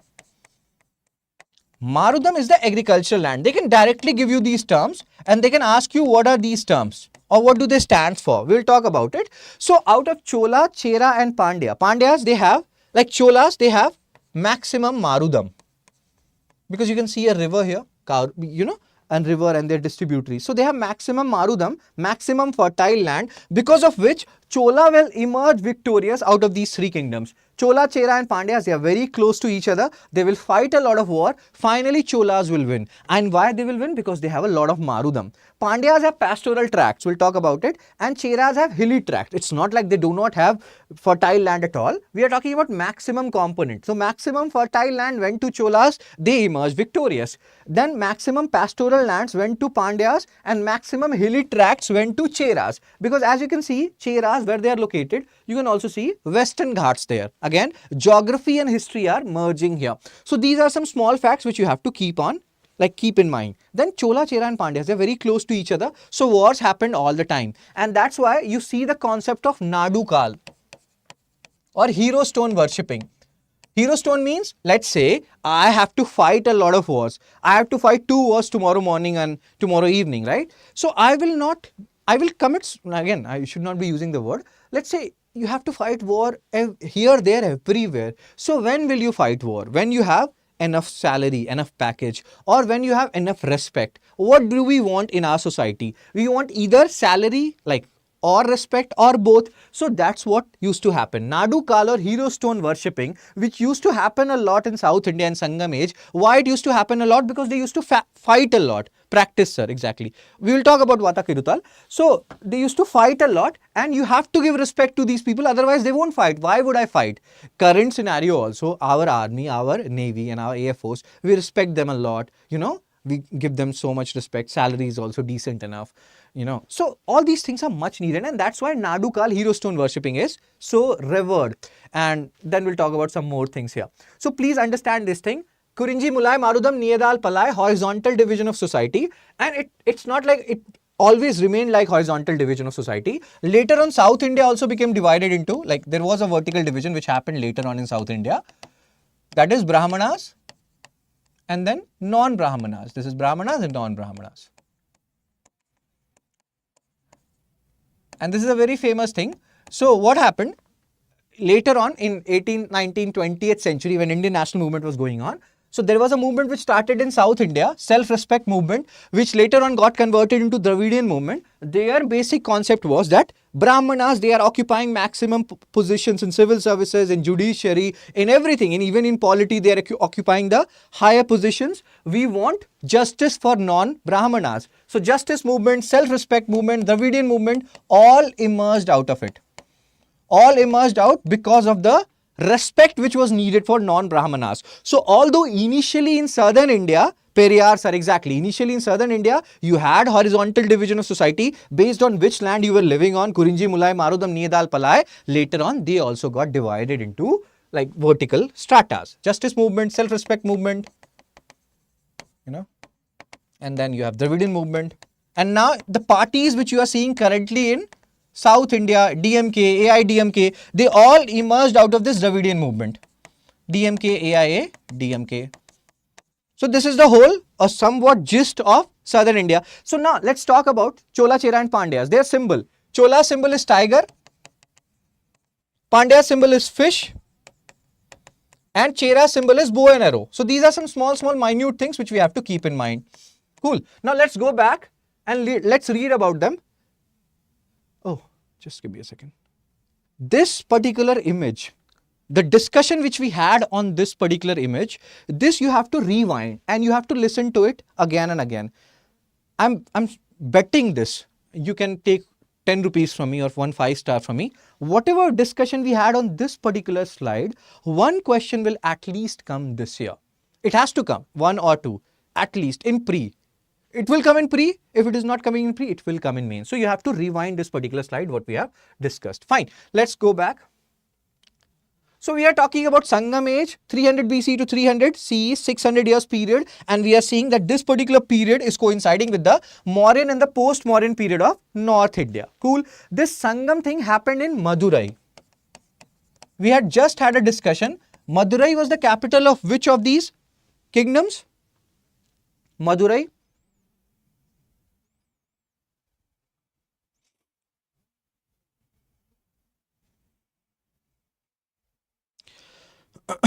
Doraemon, Namaskar Doraemon. Madurai capital of?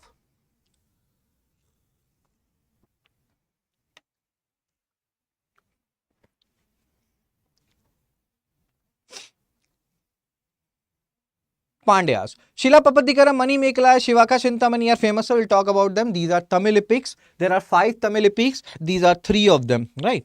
So, Sangam literature, Ashokan edicts, because they are coinciding with Mauryan and post-Mauryan period, Ashoka had good relations with these Sangam age, kingdoms, because he did not capture them. He did not capture Chola, Chera and Pandya. So, it is believed that he had good relations with these kingdoms. And there is Satyaputra, about which we know a little, but many people now believe that they lie to the north of Cheras and they were a small kingdom or principality during that period. Cool.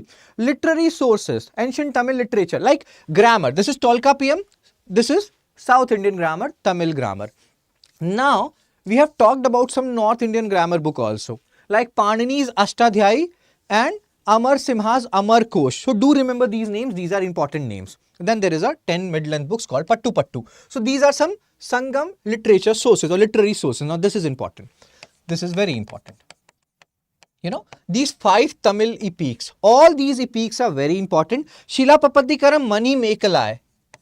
Most of the people know about these Shilapapatikaram, Mani Mekalai, and they are actually very important. And Ilango Adigal and the author Satyanar, they are also very important. You must have heard about the story of Shilapapatikaram, that this is a story about 3 main individuals, Kovalan, Kannagi and Madhavi, if I'm not wrong.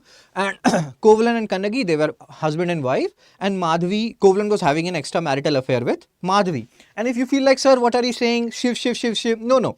These extramarital affair is a common theme in most of the books. Because believe it or not, it happens in our society. We'll talk about it. Pattu. Okay. So we are talking about Shilapapatikaran, means Kovalan, Kannagi and Madhavi. Kovalan and Madhavi are having extramarital affair. Kovalan and Kannagi are husband and wife. At a certain point of time, Kovalan will feel guilty about it. So initially they are, see, this is very important. Why it is important from exam perspective is, Shilapapatikaram will start from Puhar. Then it will later on shift to Madurai. And then it will have a relation with Kerala or Cheras also. See, Puhar is located in Cholas, like Chola kingdom. Puhar was Kaveri Pattinam, port town. Madurai is the capital of Pandyas.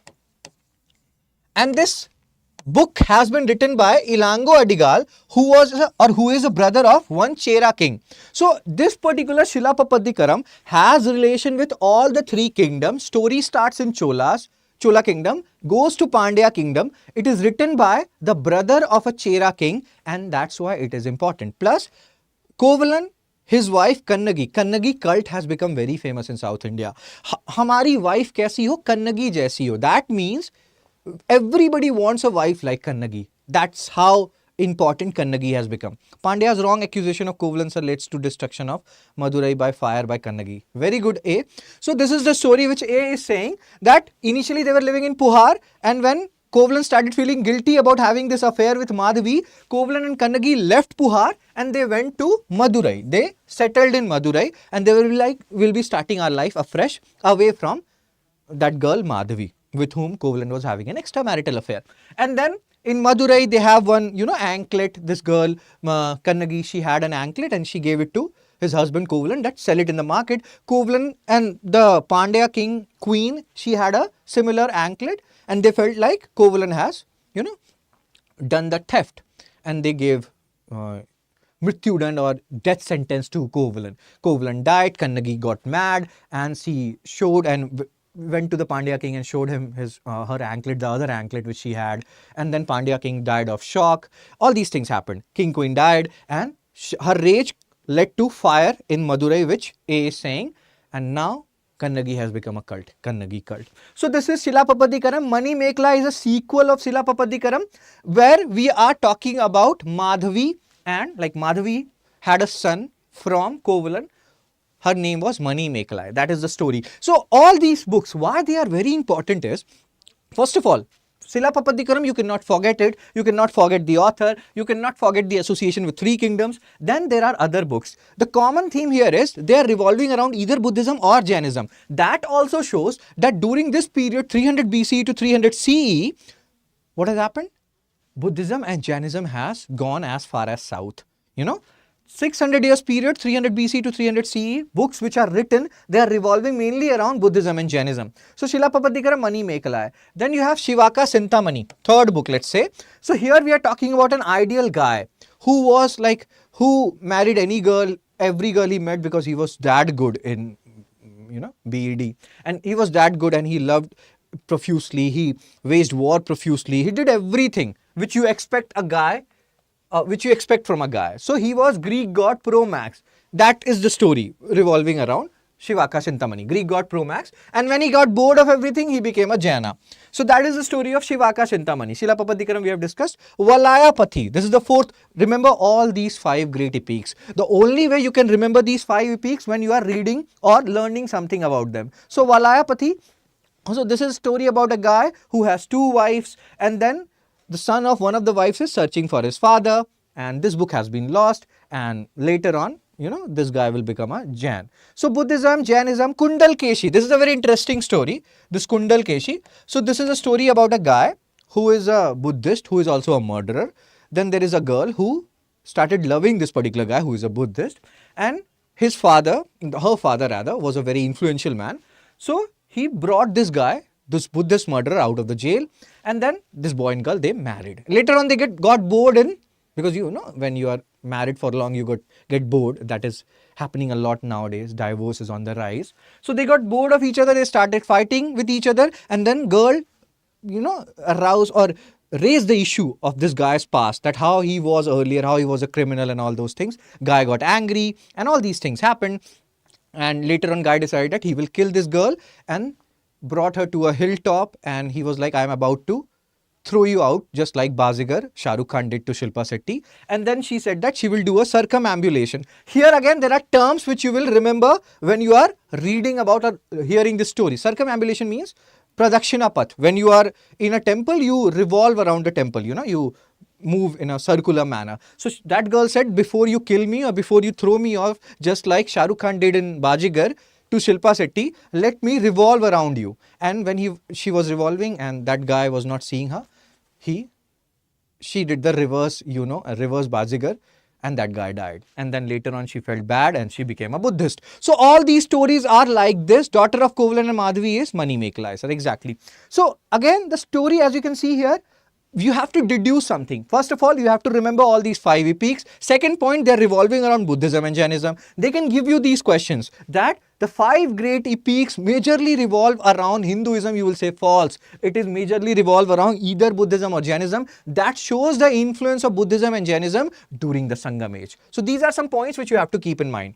Greek god Pro-Max we have discussed. Then introduction, Shilapapatikaram, we have discussed about it. Mani Mekalai, Tolka PM.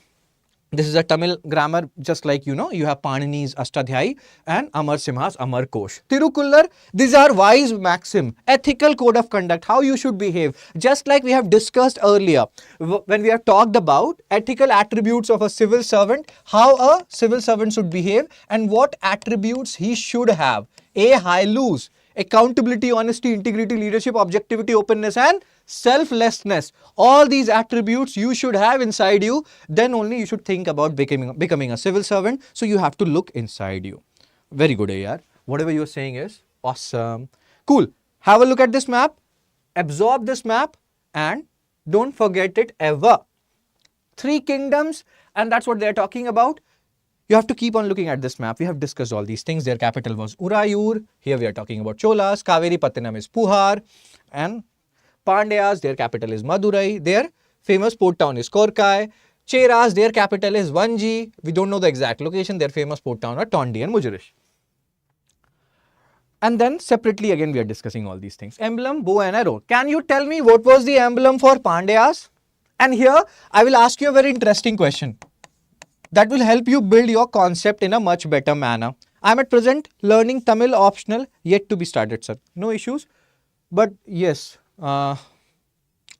you have to complete your Tamil optional as soon as possible.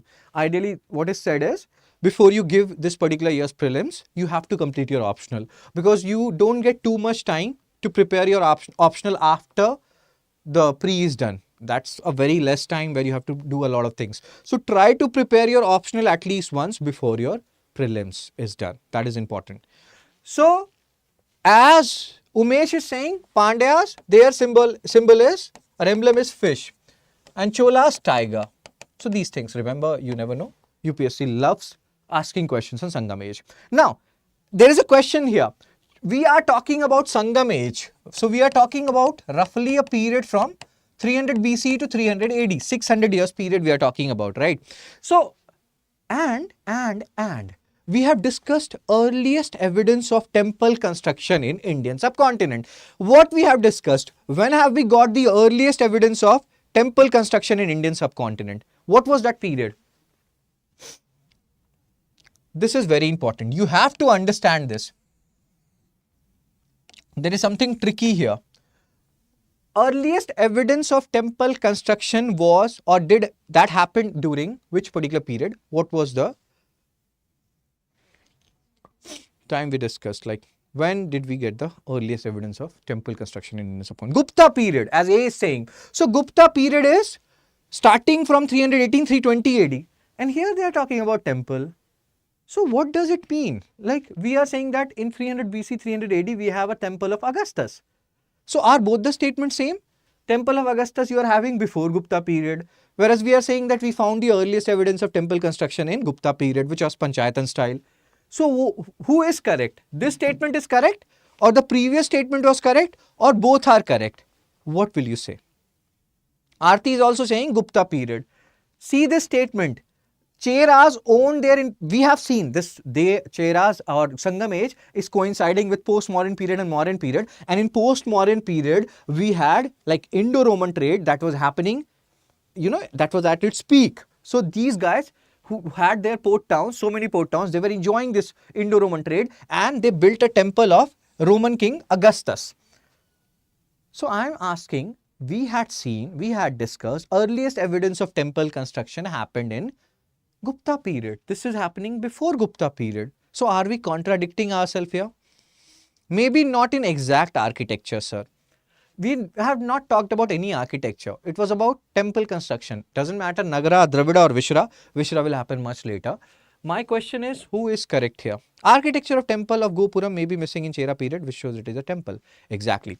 Not exactly, but you are very close. O means A. Just like, remember, we have talked about coins. Earliest surviving coins, Panchmark coins. But we have discussed that in later Gupta period, we had Nishka, Satmarna and Krishnala, which resembles like gold coins, but that was in book. We have not found it. Similarly, this temple of Augustus, that is in book, Periplus of Athens, etc. We have not yet found it. If we find this, then our history will go back. Then temple construction, earliest evidence of temple construction will go back to Sangam age. Currently, earliest evidence of temple construction is Gupta period, Panchayatan style. Are you understanding the difference here? This is in books. We have not yet found that this particular temple of Augustus. This is written in different books that they built it. Am I clear here? This is important. This you have to understand. Most of the people will mug up, and then later on they will be having this, cognitive dissonance. You hear it in ethics. They will be like, oh my God, Gupta period, earliest evidence, then temple of Augustus. What is wrong? What is right? Am I clear? Can I move on? This thing is important. Very good. Cool. So, Cheras we are talking about, we have talked about one of the very famous 5 Tamil epics, Shilapapadikaram, written by Chera, this is Sengutuvan, and his brother, Ilango Adigal. He wrote Shilapapadikaram. We have talked about Shilapapadikaram, that is important. Started in Puhar, that story, went on to Madurai, and it was written by Chera king. So, that thing you have to remember. Cheran Sengutuvan. And this guy, Sengutuvan, he started that Kannagi cult. Kannagi cult, that is, our wife should be like Kannagi. But again, if you think about it, if you are a wife whose husband cheats on you, and not only cheats on you, later on they also have a daughter like Kovlan and Madhavi. I don't know, this is so twisted, so I will not go there.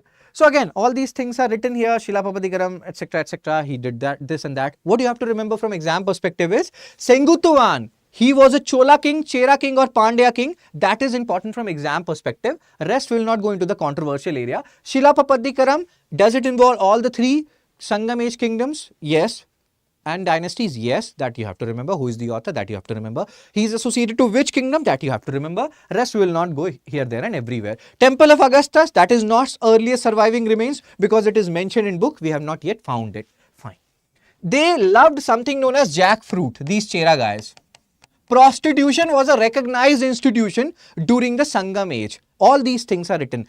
Condition of women in general was okay, but Sati's condition were not fine, or the widow's conditions were not fine. Sometimes they were forced to undergo Sati. We have found the earliest evidence of Sati in which inscription? One of the earliest evidence. Do you remember it? We have discussed it. Earliest evidence of Sati, which inscription? You can post it in the comment section. So all these things you have to keep it in mind, because in this period, when we talk about Sangam age, they believe that marriage was sacrosanct. Sacrosanct means it has been decided by God who you are going to marry. So later on, if you are getting widowed, that's your own faith, and you cannot marry anybody else. So the only option is commit sati or remain widowed all your life. What question, sir? I just asked a question. I also forgot what question I asked. So you can go back and you can. I have watched Gajni yesterday. Short-term memory loss. So, okay, bro. The question was earliest evidence of Sati. In which inscription? One of the earliest evidence. We have talked about it when we were talking about Gupta period. Umesh has given the answer, but the spelling is wrong. Cool. So, Sengutuvan introduced the Patni cult. Kannagi cult. Our wife should be like Kannagi. Mujirish Patnam. This is Mujirish. Again, the location is still not known. Jackfruit was famous. Augustus. We have talked about it. So, remember, jackfruit is kathal in Hindi. I love jackfruit. So, there are certain people who are vegetarian. They say that jackfruit tastes like non-veg. But the question here is, if they are vegetarian, how do they know how non-veg tastes like? Okay, that was a tricky one. So I am a non-vegetarian, but I love jackfruit. Oh my God. When I was in Hyderabad in South India, there they eat jackfruit, like, paka hua jackfruit, which is totally, and that is so tasty. Here in North India, you cut it raw and then you make vegetable out of it.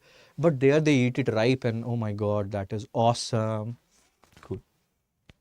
So Cholas, so here again they are talking about Chola. We have discussed this, bro. Their capital is Urayur. Their famous port town is Kaveri Pattinam. Puhar is Kaveri Pattinam. So don't confuse it. Their emblem is tiger. When you are seeing something again, that means it is very important. That's why it is coming again and again. If some person is coming in your life again and again, that means God has destined something for you. So that's why they say, don't chase, attract. What's yours will always find you. Cool. So Cholas, Karikala. See, understand one thing. These are early Cholas. Later on in medieval period, you will also encounter Cholas. Cholas are here to stay. They are here for the long term. They will not run away in a short time period. So these are early Cholas. They are founder is Karikala. Now you can write it in the comment section. Who was the founder of medieval Cholas, about whom we will read about later on. So he founded the city of Puhar. Again, Kurinji Mulai Marudam. Cholas has maximum Marudam or agricultural land, and that's why they emerged victorious. Battle of Venni happened. They defeated the Confederacy, and the major factor here is, here you can compare Cholas with Magadha. Although we cannot fool ourselves. This land is fertile, but there is no comparison with Magadha or the Gangetic Plains, because we have already discussed it earlier. That Gangetic Plain area, it is one of the most fertile area, not only in India, but in the world. But yes, these abundance of fertile soil compared to Pandyas and Cheras played a major role why Cholas emerged victorious in this Battle of Venni. Cool. Same thing they have written here. You can have a look at it. Pandyas, we have discussed this. Their capital is Madurai, where third Sangam happened. Port town is Korkai, and they have a lot of pastoral lands. Sati, etc. Famous Potkorka emblem we have discussed. Sati, where common widows were treated badly. We were just discussing this. They believe that marriage is sacrosanct. The word here is sacrosanct.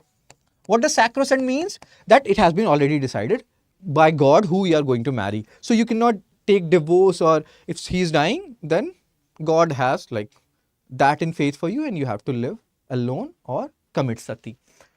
So they adopted the Vedic religion of sacrifice and patronized Brahmin priests. Important king is Nedunchelian. I think he was the guy, he is the king who many people believe that he died of shock because of that Kannagi thing which happened. But you have to cross check it. But what is very important is Sengutuvan, he was a Chera king. Nedunchelian, he is a Pandya king. You have to just remember which dynasty, which kingdom they belong to. Rest all you can forget. Vijayalla Chola was the founder of medieval Chola. Very good, yeah. Cool. And then polity and administration. So here the biggest division which happened in these kingdoms was Mandalam. And then Mandalam were divided into Nadus, that are provinces. Ur is town, Sirur and Perur. So Mandalam, you can make it like this. Mandalam, from there will emerge Nadu, and from there you have Ur, you have Sirur and you have Perur. Mandalam is very important and it will keep on coming. Even when we will talk about Cholas later on in medieval period, you will read about these Mandalams. Cool. Kingship, here we are talking about hereditary. King was called Venthan. Rest all is same, what we have discussed earlier. It's not that too, they will take that they are an incarnation of God and all these things. This will be happening here. We have also discussed earlier that Kumaragupta used to, he was a follower of King Kartikeya, or God Kartikeya rather, and that God Kartikeya is known as Lord Murugan, whom people will follow in the Sangam age. Lord Murugan. So that's what it's written here. King was responsible for maintaining the law and order. You can have a look at it. Cholas. Now this is the important part.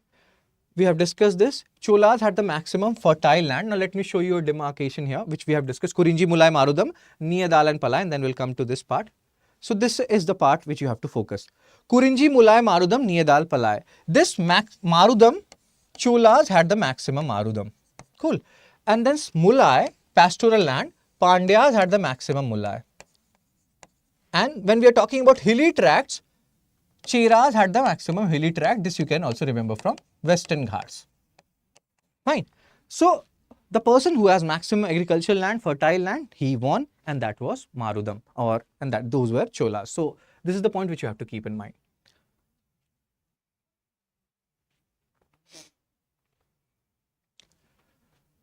This is what they have written here. These are the symbols. We have had a discussion on this. We had a discussion here. So chariot, elephant, cavalry and infantry. So all these are components which these kings had, and it's no different from what other kingdoms generally has. So I will tell you the important areas where you have to focus. What we have discussed earlier, that these kingdoms are very close to each other. Because they are very close to each other, fights happen all the time, and they have to, like, people will only fight when you are giving them either respect or salary or both. So to give them respect, these Nadukal or hero stone worshipping used to happen. So please remember this. And a back wound was considered disreputable, and if you had a back wound, that means you were running away from a battle. That's how you get a back wound. And that also shows that this is disrespectable. You are fighting or running away from a battle. So then these kings, they will fast until death. This is known as Vata Kirutal. This whole phenomena is Vata Kirutal. And UPSC has already asked a question on it.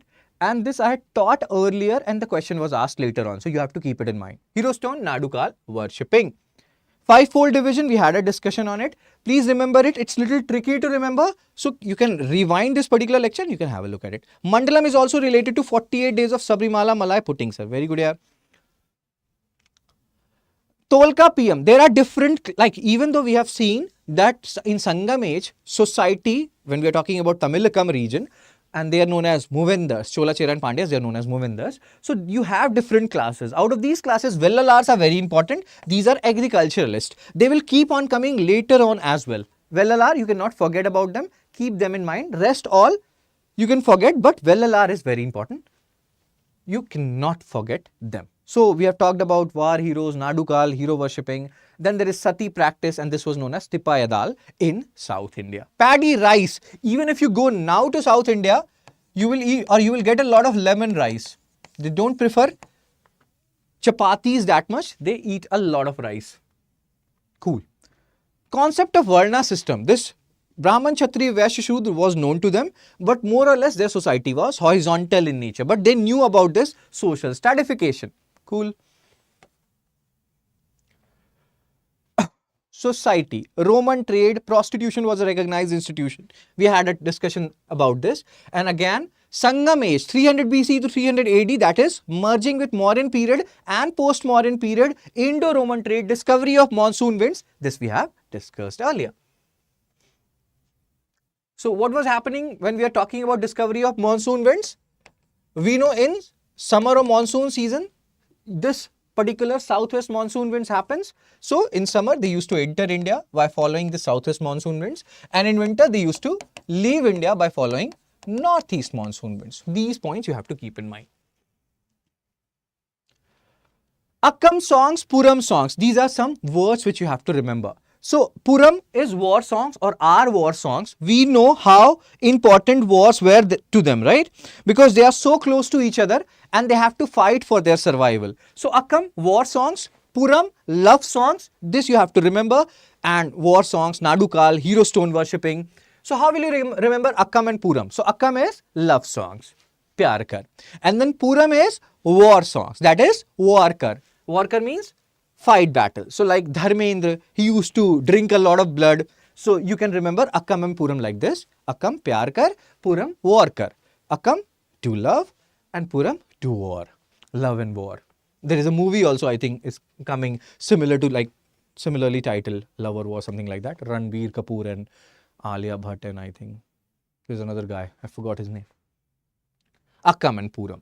And then there are, like, we have talked about this whole scenario. Women were allowed to choose their life partner. Life of widows was miserable because marriage was sacrament or sacrosanct. You can use the word that once you are married to someone, you will remain married to that guy all through your life. Sati was happening. Prostitution was a recognized institution. We had to talk about this. Lord Murugan, who is known as Kartikeya in North India. He is known as Kartikeya in North India, elder brother of Lord Ganesha. Agriculture, you know, that was happening, and most of the Marudam or fertile land was with Cholas. Items of export. You can see different items of export. Black pepper, please don't forget it. It is also known as Yavan Priya. Priya means dear. And Yavan, we refer to Greeks. Greeks are known as Yavan. So Yavan Priya means something which is dearer to Greeks. Yavan Priya. And UPSC has asked a question on this. PYQ. So you can forget all the items of export and import. It's not important. Just have a look at it. Just like when we were discussing about Harappan civilization, we have seen different items which they were exporting and importing. Gold was there, iron was not there. So you just have to have a vague idea. What are the things which they are exporting and importing? Black pepper is Yavan Priya. Okay, cool. And we have also discussed this is the they are also coinciding with, Sangam age is coinciding with postmodern period where Indo-Roman trade was happening. So many golds were coming from Roman Empire. And there are different Roman scholars who are crying about this drain of wealth which was happening from Rome to India. Currently we are, when we will come to British period, we will talk about our drain of wealth, where Dadabhai Naroji in his poverty and un-British rule in India. And then you have, you know, different guys who are writing different books. There is another like G. Subramania Iyer. He has also written so many things related to economic exploitation. So then we'll talk about our drain of wealth. We have talked about this. Discovery of monsoon winds, how it will play a crucial role in Indo-Roman trade in postmodern period. After this Sangam period, Kalabharas will be ruling over the South India from 300 to 600 AD, where nothing substantial will be happening, and that's why many scholars call this particular period as Dark Age for South India. It's like there is a competition going on among scholars to call Dark Age. Postmodern period has also been called by many colonial historians like V.A. Smith, H.H. Wilson, etc. as Dark Age. Then they will call Dark Age to early modern period rather, from 750 AD to 1200 AD. So this Dark Age term you will see here, there and everywhere. Finally, Pallavas and Pandyas will come. Now let's have a look at this particular question which was asked in 2022. What do you think is the answer of this particular question? If a boy died in war showing his heart, his mother will not cry, sir. Very nice. Even institutions in South India, oh, you delete that. So what is the answer of this question which was asked in 2022? Which one of the following statements about Sangam literature in ancient South India is correct?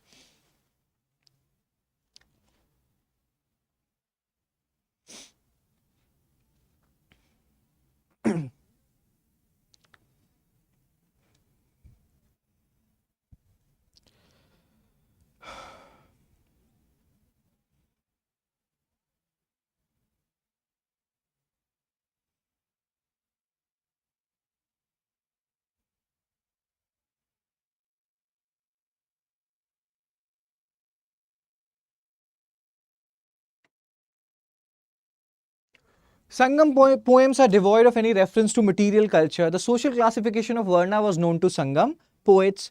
Sangam poems have no reference to warrior ethic.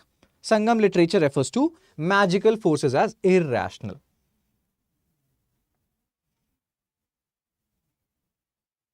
Even in Tamil Nadu, institutes don't talk South history like you, sir. Thank you, A. Thank you so much.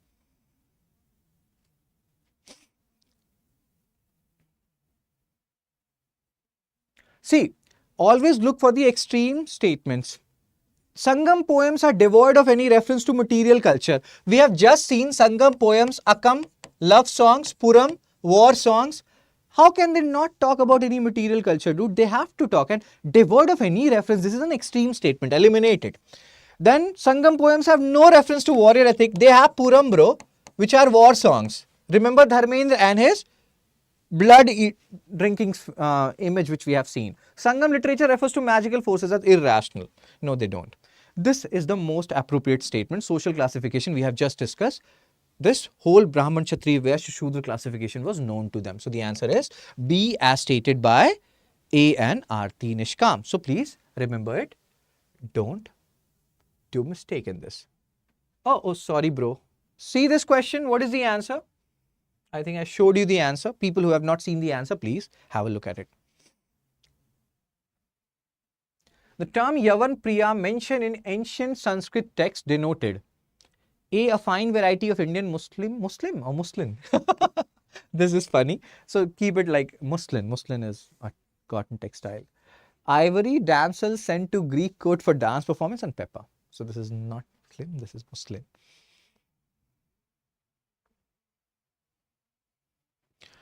A has given the answer and Aarti has also given the answer. Yavan Priya we had just discussed. Yavan are Greek people and they loved something which is known as Priya. Something was dearer to them and that was pepper. Okay. Let's come to this question asked in 2023.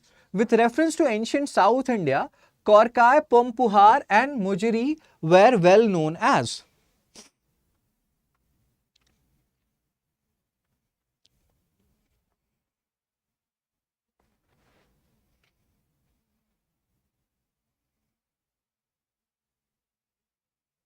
Pepper for meat preservation. Very good, yaar.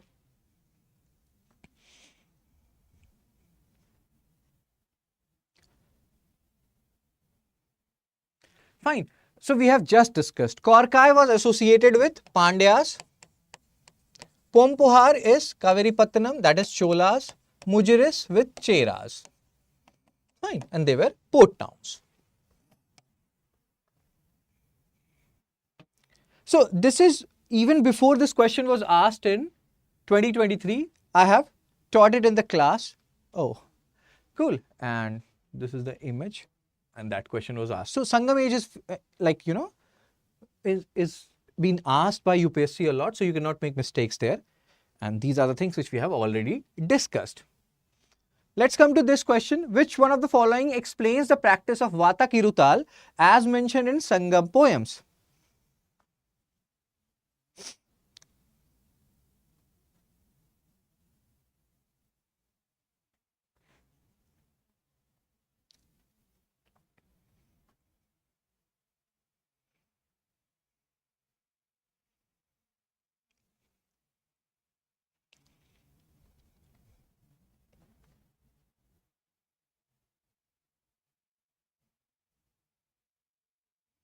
Umesh A, they are answering it. A king defeated in a battle committing ritual suicide by starving himself to death. We have discussed this. This is Vata Kirutal. Now, tell me one thing. if this is mentioned in Sangam poems, in which kind of poems they will be mentioned? Akkam or Puram? Take a guess. They are there in Akkam songs or Puram songs, where there is a higher probability. They can be in both. But what do you think? If they're talking about Vata Kirutal, the probability of these being in which particular poem will be higher? Akkam or Puram?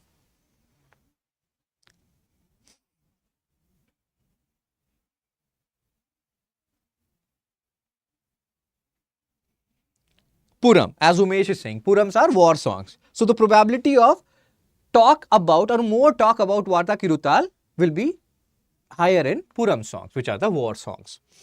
Cool. We have just discussed about this, and this was again, I like taught you this part. Suffering a back wound was considered as highly disreputable, and there are instances of kings who died fasting because they had suffered such a wound in battle. So that's it for today's lecture. We'll meet, I think, on Monday, and we'll have more discussions, and please revise all the things which we have done. And yes, if there is any friend of yours or friend of yours who will be giving this year, UPSC or 2026 UPSC or 2027 UPSC, and if you're buying any StudyIQ course, doesn't matter which particular course, GS course, optional course, etc., you can use this particular code which you can see here, SHS Live. Just use SHS Live capital. Don't use anything else. Otherwise, SHS Live. Fine. So that's it. Take care. Be blessed. Tata. Bye bye.